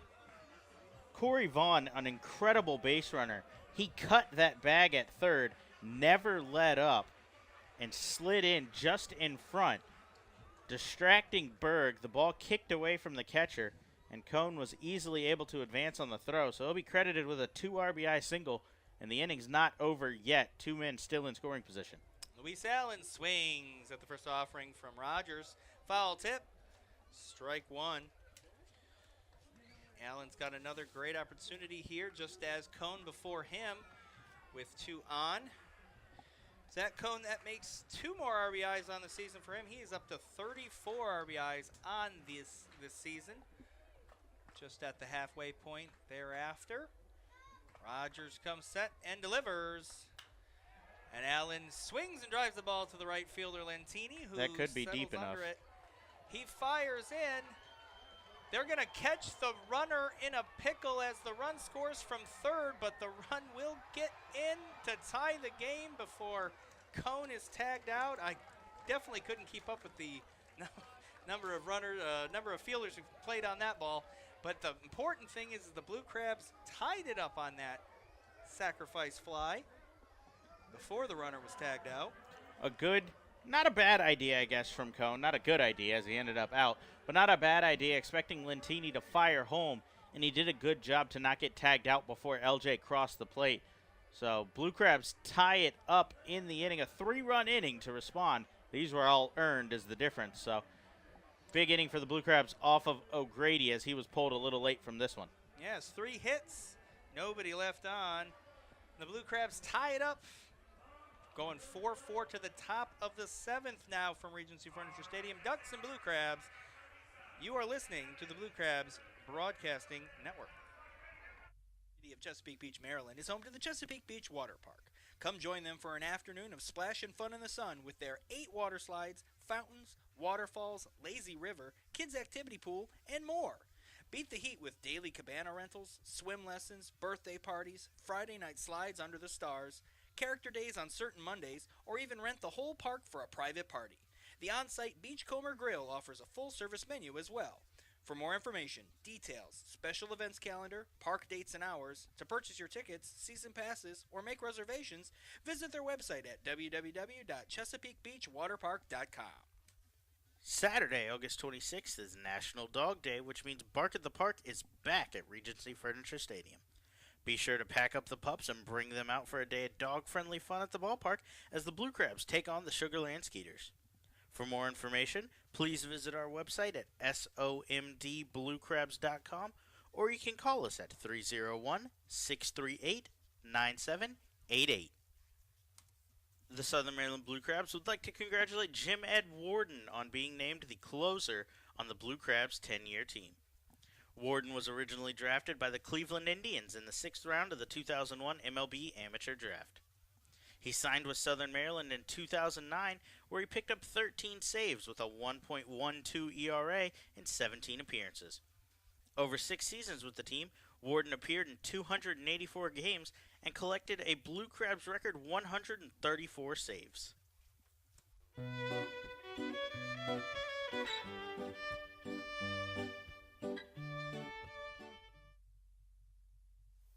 Hey, this is James Frisbee, and you're listening to the Blue Crabs Baseball Network.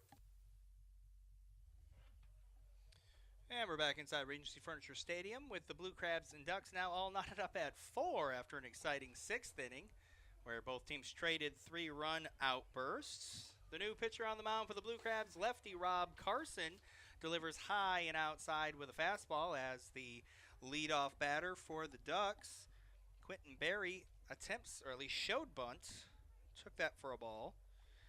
The day is closed on starter Darrell Thompson for the day, who went 6 innings, 9 hits, 4 runs, only one of them earned.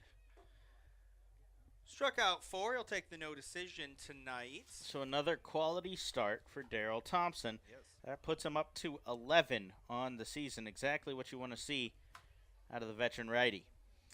The 2-0 from Carson. Struck to the left fielder on a fly.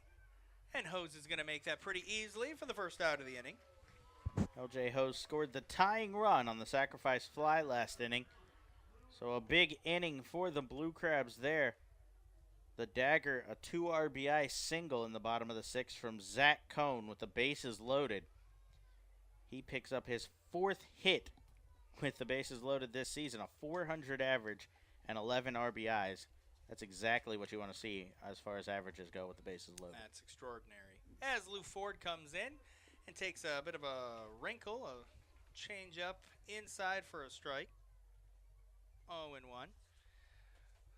The righty Ford 4 for 12 on the season. Going into tonight against the Blue Crabs.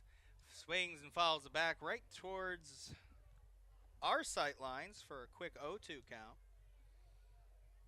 He's been on base in 6 straight games coming into tonight. In danger of losing that streak, as he is 0 for 3 with a K. But again, can never let...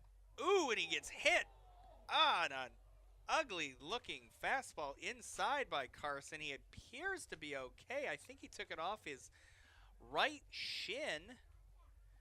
It could have been much scarier as he went down in a heap as the trainer for the Ducks comes out to check in on him.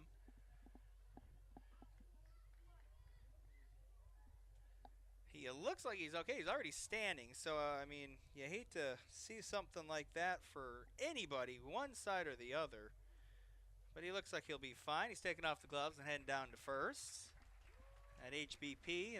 The last thing you want if you're Carson coming out of the bullpen, trying to keep your team going and not let them get right back into it after such a the fourth hit batter this year by Carson. Not the best number. That's second on the Blue Crabs. Looks like there's some discussion on the diamond. They're still checking him out at first base. We'll give you more details on Carson in the meantime. The southpaw comes in 3-2 with a 5.25 ERA. 29th appearance out of the bullpen for the Blue Crabs. He served as a lefty specialist this season. He's thrown 24 innings, allowed 29 hits, 17 runs, 14 earned. That brings up the dangerous Angelo Sanko with runner on and 1 down. Sanko with a single in 3 at-bats today. Coming at the left-handed Carson from the left side. He awaits his first pitch. It's a fastball on the outside corner. 1-0. Another outside into that right-handed batter's box pitch by Carson. He seems to be perhaps overthrowing or not delivering just like he likes. So we'll have to see if that continues. Swing and a drive to the left side. It looks like a little foul over the Legends Club in left field. So you'd expect Carson to be the favorite in this lefty-lefty matchup. Unfortunately for the Blue Crabs in this situation, Carson's opponent average against with lefties is .421 as opposed to just a .226 against right-handed bats this season.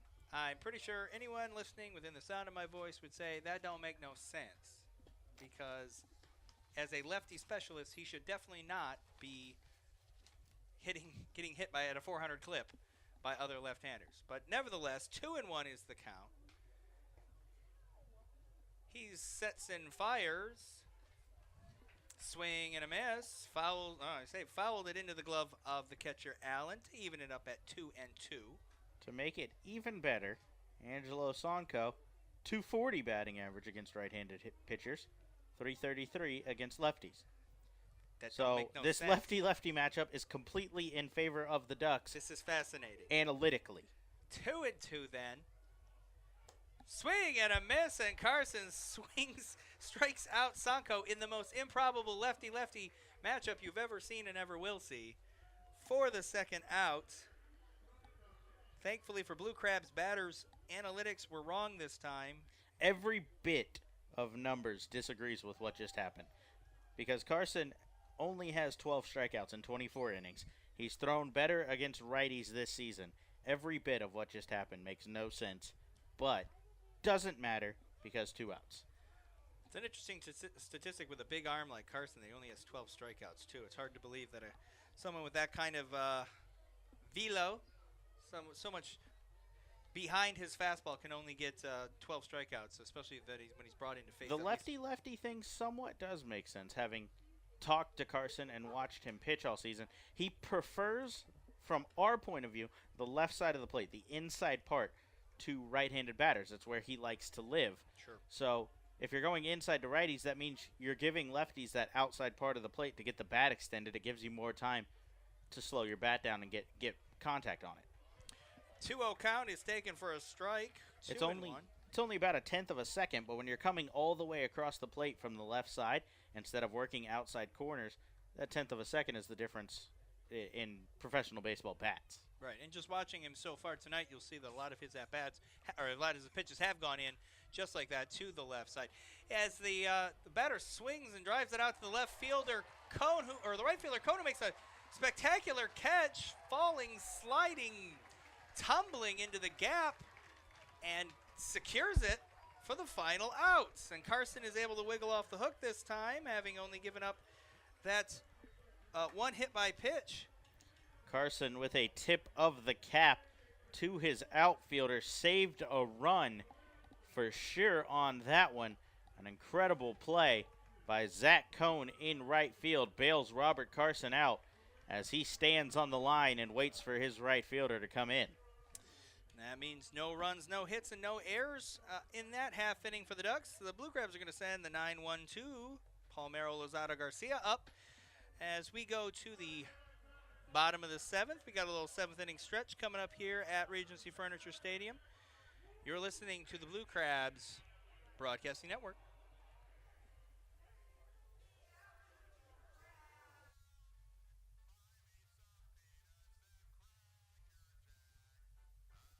Hey fans, be sure to join us every Thursday home game for Foster's Grill, Wings, and Beer Night. For just $30, you can enjoy a ticket to the game, as well as 2 hours of all-you-can-eat Foster's Wings and all-you-can-drink beer.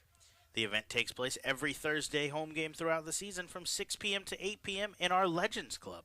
For more information on this or any other exciting offers throughout the season, please visit our website at somdbluecrabs.com or call us at 301-638-9788.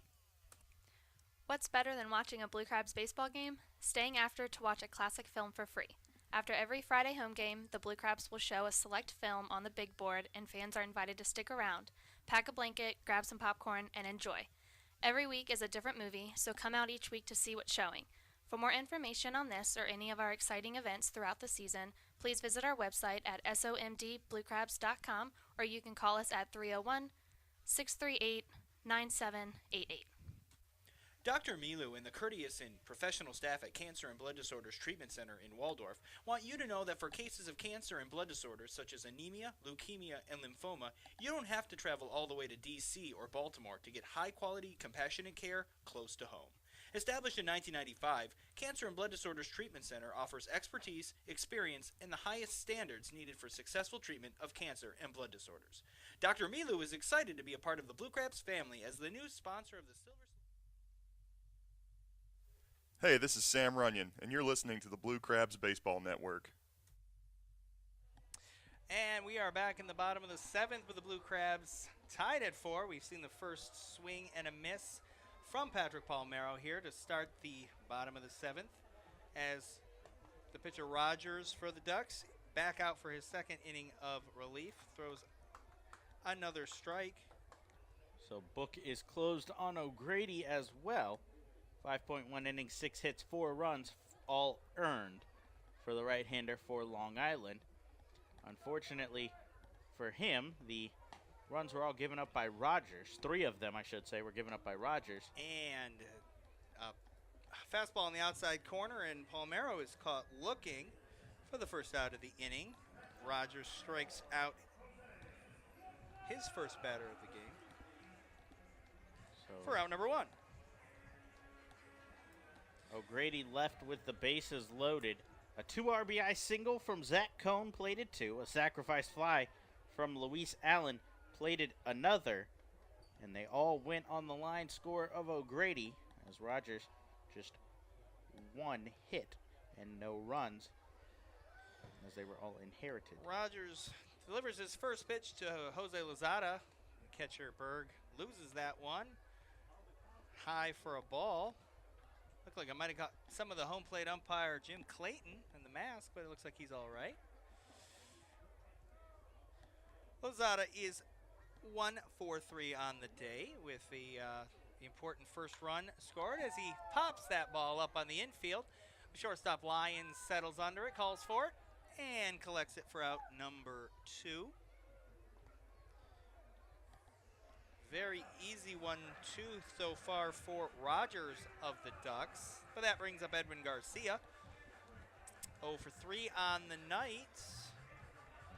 But he did have the sac fly that advanced Lozada in the first to eventually lead him to score what is now a very tie ball game. So the Blue Crabs still looking for something here with 2 down. He swings and fouls it back to the right side. The catcher, Berg, tries to make a play on it towards the Ducks dugout, but he watches it go out of play for a high and long foul. Strike 1. Garcia, the slick fielding shortstop. Like I said, 0 for 3 on the night tonight, but always able to start something going for the Blue Crabs at the top of the order. He and Lozada settling in nicely as the season has progressed. The balloons are getting away. Yes, it looks like we've had some trouble with our balloon release tonight, but I don't think they intended to have those go off in the middle of the inning. As Garcia drowns that to the shortstop Lyons, who collects it and fires it over to the first baseman for the out. An easy 1-2-3 for Rogers. The Blue Crabs do nothing with their inning. No hits, no runs, no errors, nobody left on base. The Ducks are going to send their bottom of the order 6, 7, 8. Kraus, Berg, and Alfonso. As the Blue Crabs and Ducks are all knotted up at 4 going to the top of the 8th inning. Regency Furniture Stadium tonight on a Friday night. We hope you're having fun and enjoying this game. 4-4 Ducks and Blue Crabs on the Blue Crabs Radio Network. Shopping for groceries in a clean, friendly store? That's smart. Shopping for groceries in a clean, friendly store and saving some money while you're doing it? That's wise. At Wise Markets, you'll find all your favorite brands, prices you'll appreciate. That means more meat for less money, more dinner for less dinero, and more milk for less moolah. Stop by a Wise Market today. Eat better, spend less, that's wise. Washington sports fans, get ready because August 18th is Washington Sports Night with the Blue Crabs. Friday, August 18th, the Blue Crabs will welcome Screech from the Washington Nationals and Gee Whiz from the Washington Wizards to Regency Furniture Stadium for a night of mascot fun with our very own Pinch. For more information on this or any other exciting events throughout the season, visit somdbluecrabs.com or call 301-638-9788. At their location at 173 St. Patrick's Drive, Grill 13 makes it easy to enjoy their Irish fare and great drink specials every day. At Grill 13, they believe in good food, good drinks, good people, coupled with extraordinary customer service.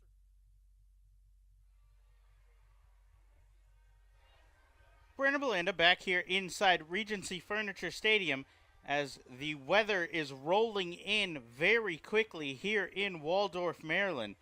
The tarp is going to go on the field. The wind has started to take off, and we are going to hit a delay here inside Regency Furniture Stadium. We're in the top of the 8th inning. It's a 4-4 ball game. No pitch has been thrown yet in the inning, and we're going to put the tarp onto the field here at Regency Furniture Stadium. We'll give you any updates as soon as we receive them, but in the meantime, we are going to head to a break here. Again, 4-4 game, top of the 8th inning. We'll get you any information as soon as we have it here at Regency Furniture Stadium. Stay tuned as we'll finish up this tight ball game shortly, as the weather not expected to stay for too long. So we apologize for any technical difficulties you may see. We're going to have to pull the camera inside among some other things. So we'll try to do this as short and quick as possible, and we'll get you any news as soon as we have it here on the Blue Crabs Baseball Network.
welcome back inside Regency Furniture Stadium. I'm Brandon Bulanda, alongside my broadcast partner, Tim Lillis. Hey, everybody. Tim's took over for the majority of the day so far. But we are back here inside Regency Furniture Stadium after a little bit of a rain delay came and hit. So the Blue Crabs in a tied-up ball game, 4-4 in the 8th inning.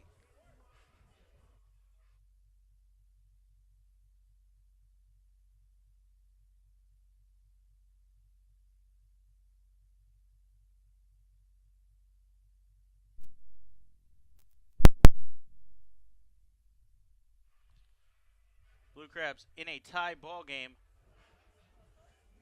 4-4.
All right, we apologize for any technical difficulties we may be experiencing.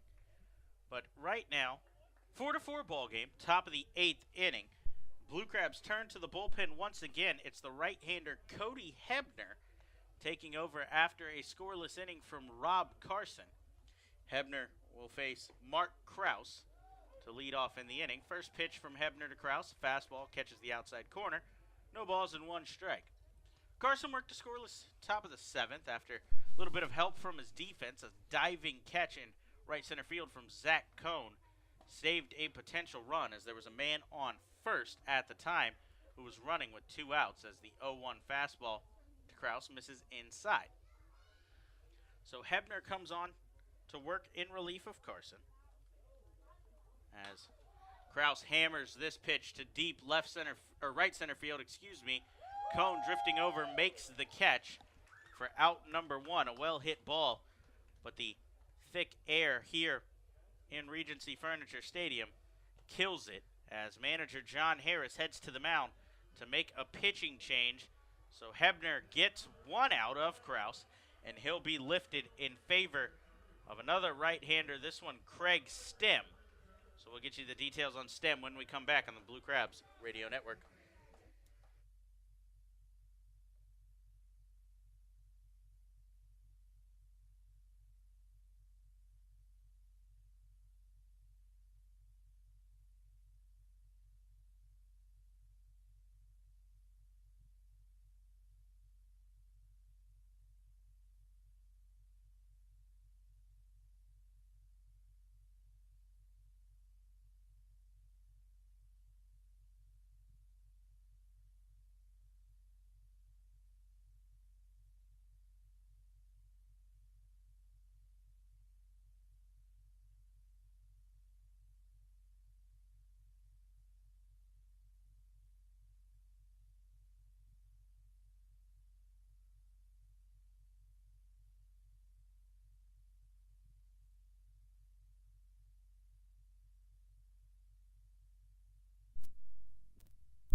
Brandon Belinda back here inside Regency Furniture Stadium. Again, want to apologize for any technical difficulties we may have been experiencing during that rain delay. We had a couple of issues that we ran into. But nonetheless, Cody Hebner got the first out here in the top of the 8th on a fly ball to right field, and he was lifted in favor of another right-hander, Craig Stem. Stem has come onto the mound. First pitch was a called strike. Second one fouled off. So the count, no balls and 2 strikes here. To the first batter he'll face, catcher Alex Berg. So to catch you up on what's been going on, we hit a rain delay before the first pitch was thrown here in the 8th. As weather was moving in, Berg chops one to shortstop. Garcia fires across the diamond for out number 2 in the inning. So the rain was rolling in. We saw it coming. Put the tarp on the field to try to preserve as much as we could of what was going on. We're able to do so successfully. We had a little over a 30-minute delay, but have returned to the game here. Cody Hebner had already been announced. He didn't want to be wasted, so he threw to one batter before Craig Stem retired Berg there. So that's up to speed on what's been going on since you may have last heard me. I'm still here alongside my broadcast partner, Tim Lillis. I've taken over the play-by-play to get us to the finale. Tim was preparing for Sunday's finale against the Ducks. I will be out of town for that game. Tim will be taking over the broadcast for that day. He wanted to fully and adequately prepare himself to give you guys the best broadcast he can here in Crustacean Nation and give you all of the action on Sunday. He'll remain with me for the remainder of the night on color commentary. I don't want to call it an audition, but I'm hoping to take your job.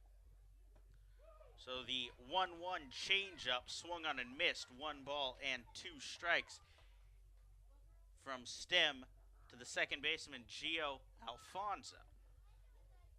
4-4 ball game here still. Ducks have put up 4 runs on 9 hits. They've committed 1 error. Blue Crabs 4 runs on 7 hits. They've committed 1 error. The 1-2 changeup swung on and missed as Alfonso is down on strikes here in the top of the 8th. So the Blue Crabs will take a tie ball game into the next inning. When we come back, you'll see the heart of the lineup, Zach Wilson, Michael Snyder, and Corey Vaughn on the Blue Crabs Baseball Network. Be sure to join us at select Saturday home games throughout the season as the Blue Crabs light up the Southern Maryland night sky with post-game Saturday night firework extravaganzas. For more information on this event or any other exciting events throughout the season, please visit our ndbluecrabs.com or call us at 301-638-9788. The Southern Maryland Blue Crabs want to congratulate Ryan Mulhern on being named the designated hitter on the Blue Crabs 10-year team. Mulhern was originally drafted by the Cleveland Indians in the 11th round of the 2003 amateur draft. He signed with Southern Maryland in 2011 when he hit .348 with 10 home runs in his first season with the team. In 2 seasons with the Blue Crabs, Mulhern collected 19 home runs, 65 RBIs, and scored 53 runs while appearing in 80 games. The Southern Maryland Blue Crabs would like to thank Apple Spice Junction for their partnership for the 2017 season. Be sure to check out Apple Spice's unique box delivery services, with breakfast offerings ranging from pastries and fruit to gourmet eggs and seasoned potatoes. Or you can check out Apple Spice for lunch, with sandwiches featuring freshly baked bread, fine meats, cheeses, and crisp veggies. Or you can try one of their homemade soups, healthy salad, or freshly baked treats. Ask how they can cater your next event. For more information, you can visit them online at www.applespice.com or visit their location at 6750 Crane Highway, located in La Plata.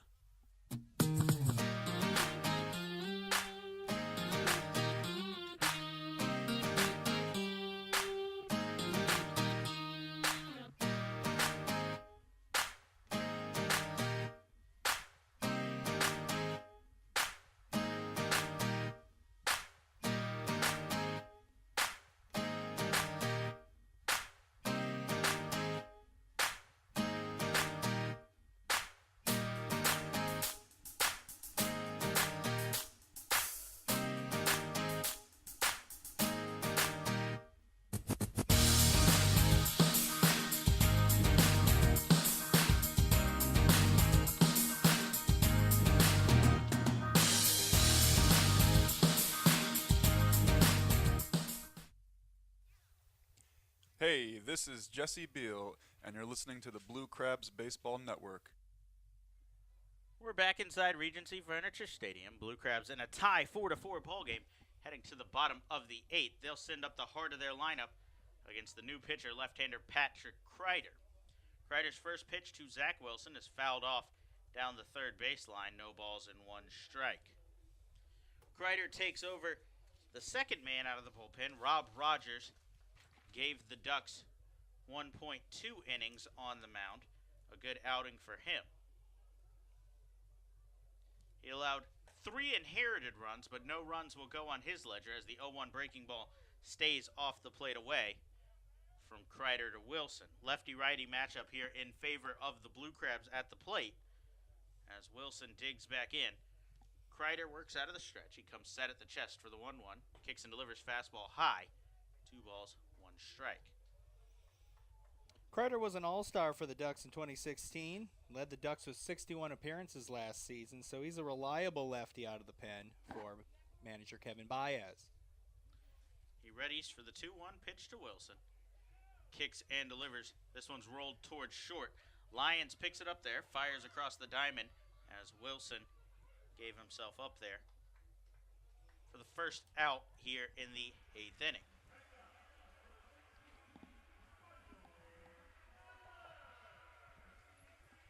That'll bring up the powerful Michael Snyder, just the guy that the Blue Crabs would like to see, as Snyder has the potential at any point to give the Blue Crabs the lead here. A little more on Kreider on the season. He's 0-4 with a 2.42 ERA. He's making his 32nd appearance out of the pen. That leads the Long Island team, 1 ahead now of Zach Treese. First pitch change up here to Snyder, misses off the plate away, 1 ball and no strikes. So these teams have matched each other step for step. The Ducks started off the game putting up 1 in the bottom of the first inning. The Blue Crabs, or the top of the first inning, I should say. The Blue Crabs responded with 1 of their own as the 1-0 is across the plate, 1 ball, 1 strike. The Ducks then exploded for 3 runs in the top of the 6th inning with the help of an error at third from the Blue Crabs. So all 3 of those unearned on the starter, Daryl Thompson. He left the game on the hook. A 4-1 lead for the Ducks, but the Blue Crabs able to put up 3 runs in the bottom of the 6th as the 1-1 pitch to Snyder misses high, 2 balls, 1 strike. The big inning came bases loaded. Zach Cohn came through with a 2 RBI single. That scored Zach Wilson and Corey Vaughn. And then a sacrifice fly from Luis Allen scored 1 as well and tied the game before that inning ended. Snyder with a fly ball towards shallow right field. Lentini jogs in and makes the catch for out number 2. So 2 quick outs, but Kreider definitely not out of trouble yet, as Corey Vaughn will dig in. Bases empty and 2 outs. Vaughn, plenty of power to potentially do some damage here in the inning still for the Blue Crabs. He has 6 home runs already on the season. 1 here would set up Cody Epley, who's up and warming in the bullpen, for a save. Just based on the metrics, you'd hate to waste an opportunity with a lefty pitcher on the mound with 3 straight righty batters. So Kreider readies for the first pitch to Vaughn. This one off the plate, but Vaughn takes a cut and misses. No balls and 1 strike. Corey Vaughn on the day, he walked in his first at-bat, reached on an error before singling. He's 1 for 2, but has reached base all 3 times. The 0-1 to him is chopped towards short. Lyons backhands it there. Fires across the diamond off target as that gets past the glove of the first baseman, Songko, who couldn't make the diving stop. Another error, and Corey Vaughn is aboard with 2 outs here in the inning. The sure-fielding Lions definitely probably rushed that play with the speed of Vaughn. I mean, he's not a slow runner by any means, coming down first base. And perhaps a wet ball, perhaps bad footing, but that was not his best delivery. The Ducks attempted to check to make sure Vaughn didn't make a move for second. He broke down, took a look at the second base bag, but retreated. So when they tagged him, he was ruled safe by the first base umpire, Jorge Teheran. So Vaughn aboard for the 4th time. We've yet to see him try to go tonight. Now would be a good time. Try to get within a single of scoring on an LJ Hose hit. The first pitch gets away from the catcher, Alex Berg, into the backstop. Vaughn will go here, but it's a light jog into second as the wild pitch advances him 90 feet into scoring position, where an LJ Hose hit could potentially put the Blue Crabs ahead. Time is called here as Alex Berg will head out to have a talk with his pitcher. A big wild pitch there, as Hose would have had to come up with something in the gap. He now just has to put something through the infield. You never know with the lefty pitcher on the mound. This might be the chance that, as you spoke of, this might be the chance Vaughn takes off, at least on a batted ball here, because that lefty pitcher's got his back to him, advancing to third base. With 2 outs in the inning, LJ Hose has to find a way to get a hit. The outfield is straight up still. They didn't move in at all. A great runner in Corey Vaughn. We already saw him cut the third base bag hard on that cone single earlier and score from second. He'd love to do it again here if given the opportunity. And with a guy like LJ up, you think he'd make some contact. He does here, but it's fouled straight back. 1 ball and 1 strike. Hose on the day is 1 for 2. He's walked and singled as well. That single, a laser back up the middle, coming back in the 4th inning of play tonight. And, of course, he has the only sacrifice swinging bunt in the history of professional baseball. I forgot we made up that stat back in the 2nd inning. We also closed the book on that stat, so he will remain as the only one to ever record that. He could tell his grandkids. Vaughn with a big lead off of second, no one holding him. Kreider kicks and delivers 1-1 breaking ball, comes back across the outside, 1-2. Interesting move here from the Ducks to not hold Corey Vaughn.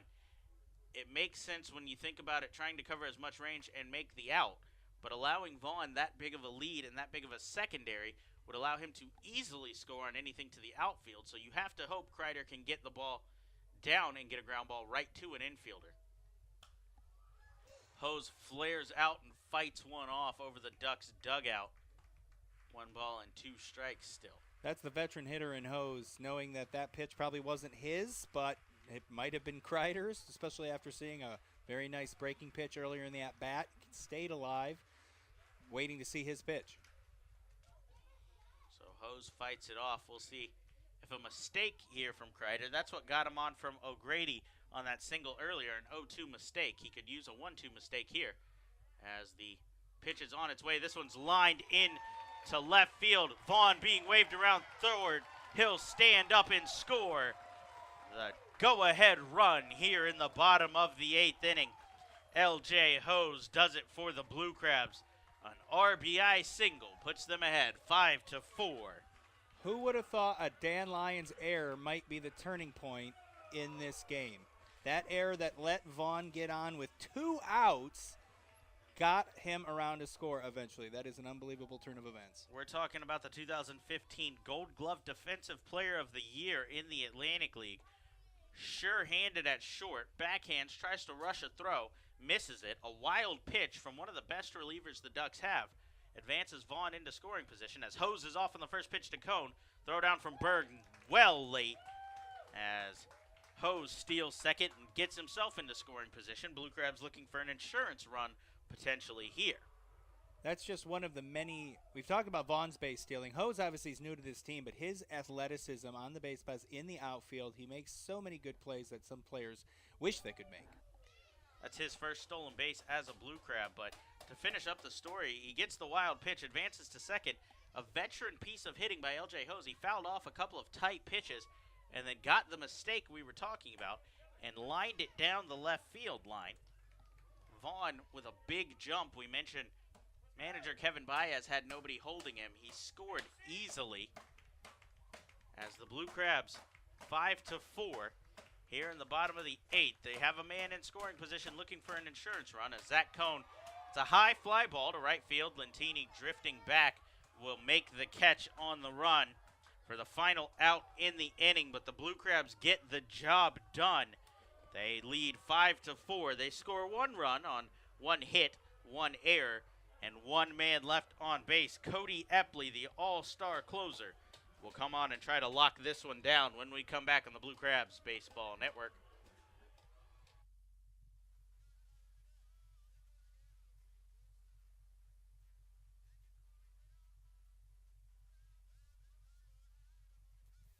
Hey everyone, this is Sam Runyon from the Southern Maryland Blue Crabs. Join us at the park every Wednesday home game to enjoy Wednesday Pub Grub Night. Every Wednesday will feature $3 Coors Light cans, $5 draft beer, and $5 Pub Grub specials. For more information on this or any other exciting events throughout the season, please visit our website at somdbluecrabs.com or call us at 301-638-9788. Cancer and Blood Disorders Treatment Center in Waldorf is your new sponsor of the Silver Sluggers program on Tuesday nights all season long. Silver Sluggers members receive tickets to every Tuesday night game, including the 4th of July, a commemorative t-shirt, they get to play baseball bingo during the games, and much more. Guests can even learn more about how CBDTC can help you at their table located on the concourse every Tuesday night. For more information on the Silver Sluggers, visit somdbluecrabs.com. And for more information on the wonderful life-saving work that Dr. Milo and his staff do, call them today at 301-638-1007. Cancer and Blood Disorders Treatment Center. High quality, compassionate care, close to home. The Southern Maryland Blue Crabs would like to congratulate Jim Ed Warden on being named the closer on the Blue Crabs 10-year team. Warden was originally drafted by the Cleveland Indians in the 6th round of the 2001 MLB Amateur Draft. He signed with Southern Maryland in 2009, where he picked up 13 saves with a 1.12 ERA in 17 appearances. Over 6 seasons with the team, Warden appeared in 284 games and collected a Blue Crabs record 134 saves.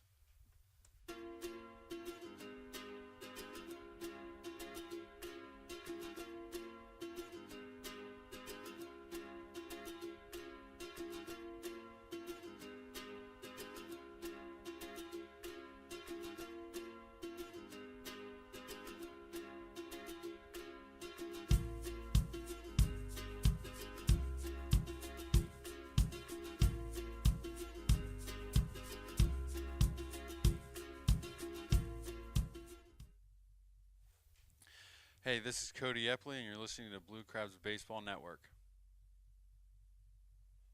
Brandon Belanda back inside Regency Furniture Stadium as the Blue Crabs took a 5-4 lead in the bottom of the 8th to set up all-star closer Cody Epley for the 9th inning here. He'll face the 9-1-2, and the Ducks lineup in the top of the 9th, led off by the veteran shortstop Dan Lyons. You know Dan Lyons would love to come up with something here after he made the error in the bottom of the 8th that allowed Corey Vaughn to eventually come around to score. First pitch from Epley to Lyons, fastball right there, called strike 1. Lyons tried to backhand the ball in the hole at short. He threw it across. Angelo Sonko tried to dive and pick it. It kicked off of his glove. Vaughn was safe. A wild pitch advanced him, and an L.J. Hose single picked up the run. It's a crazy thing, this game, because Lyons, prior to that error, was the hero, having had 2 RBIs on a double in the 6th inning. That basically, while unearned, busted this game open, at least at the time, and made him, like I said, at the time, the hero of the game for the Ducks.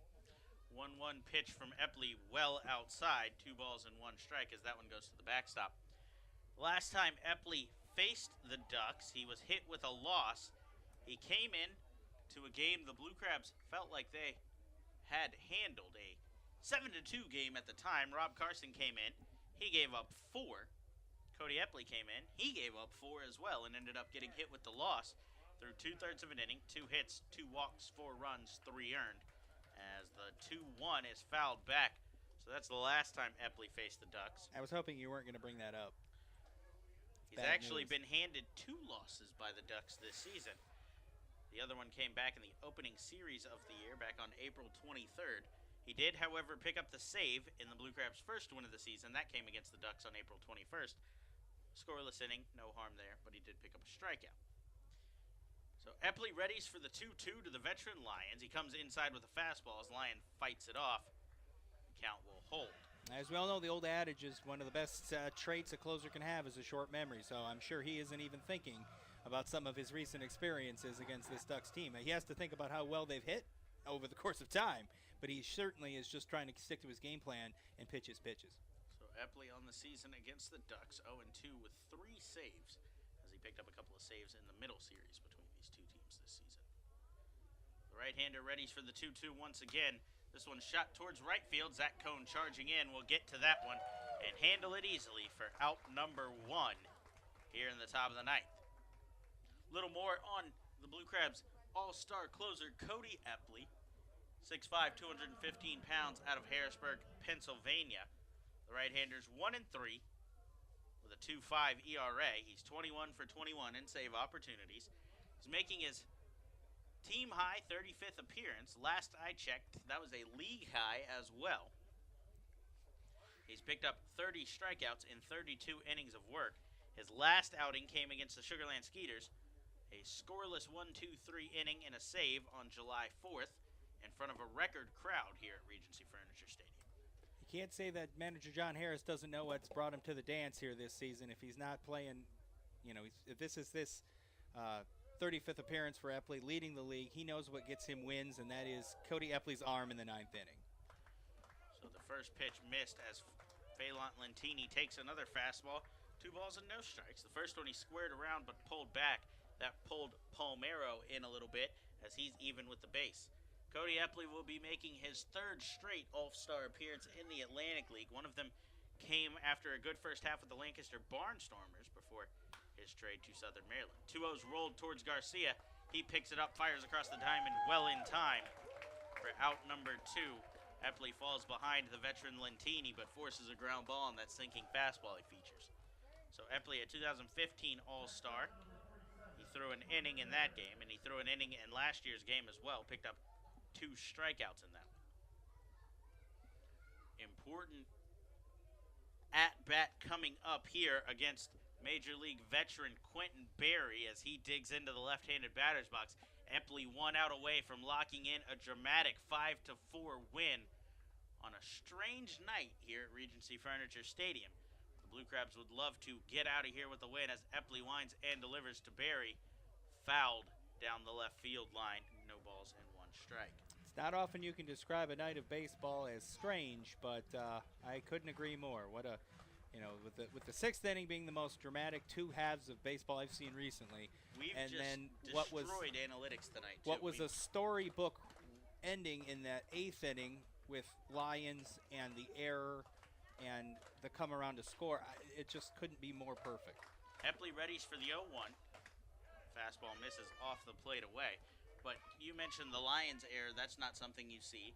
Carson in that lefty-lefty matchup that was highly in favor of Angelo Sonko picks up a strikeout. Just old baseball today, mixed with a little bit of rain. And here we are. The 1-1 pitch to Berry. That one sinks low and inside. 2 balls and 1 strike. I guess that was also technically a little bit of rain because it came pretty quickly, but it came hard, it came fast, and it left fast. Yes, so if you call that a little bit, then most definitely that was a little bit of rain mixed with some odd baseball. 2-1 changeup swung on and missed as Berry a little bit uncomfortable in the box. Epley had him off balance there. A rare changeup from Cody Epley. He features that sinking fastball and a slider. He pulled the string for one of the first times I can remember this season. As Berry, struggling with his plant foot, will dig back in. 2 balls, 2 strikes. Epley 1 strike away as he sets at the chest.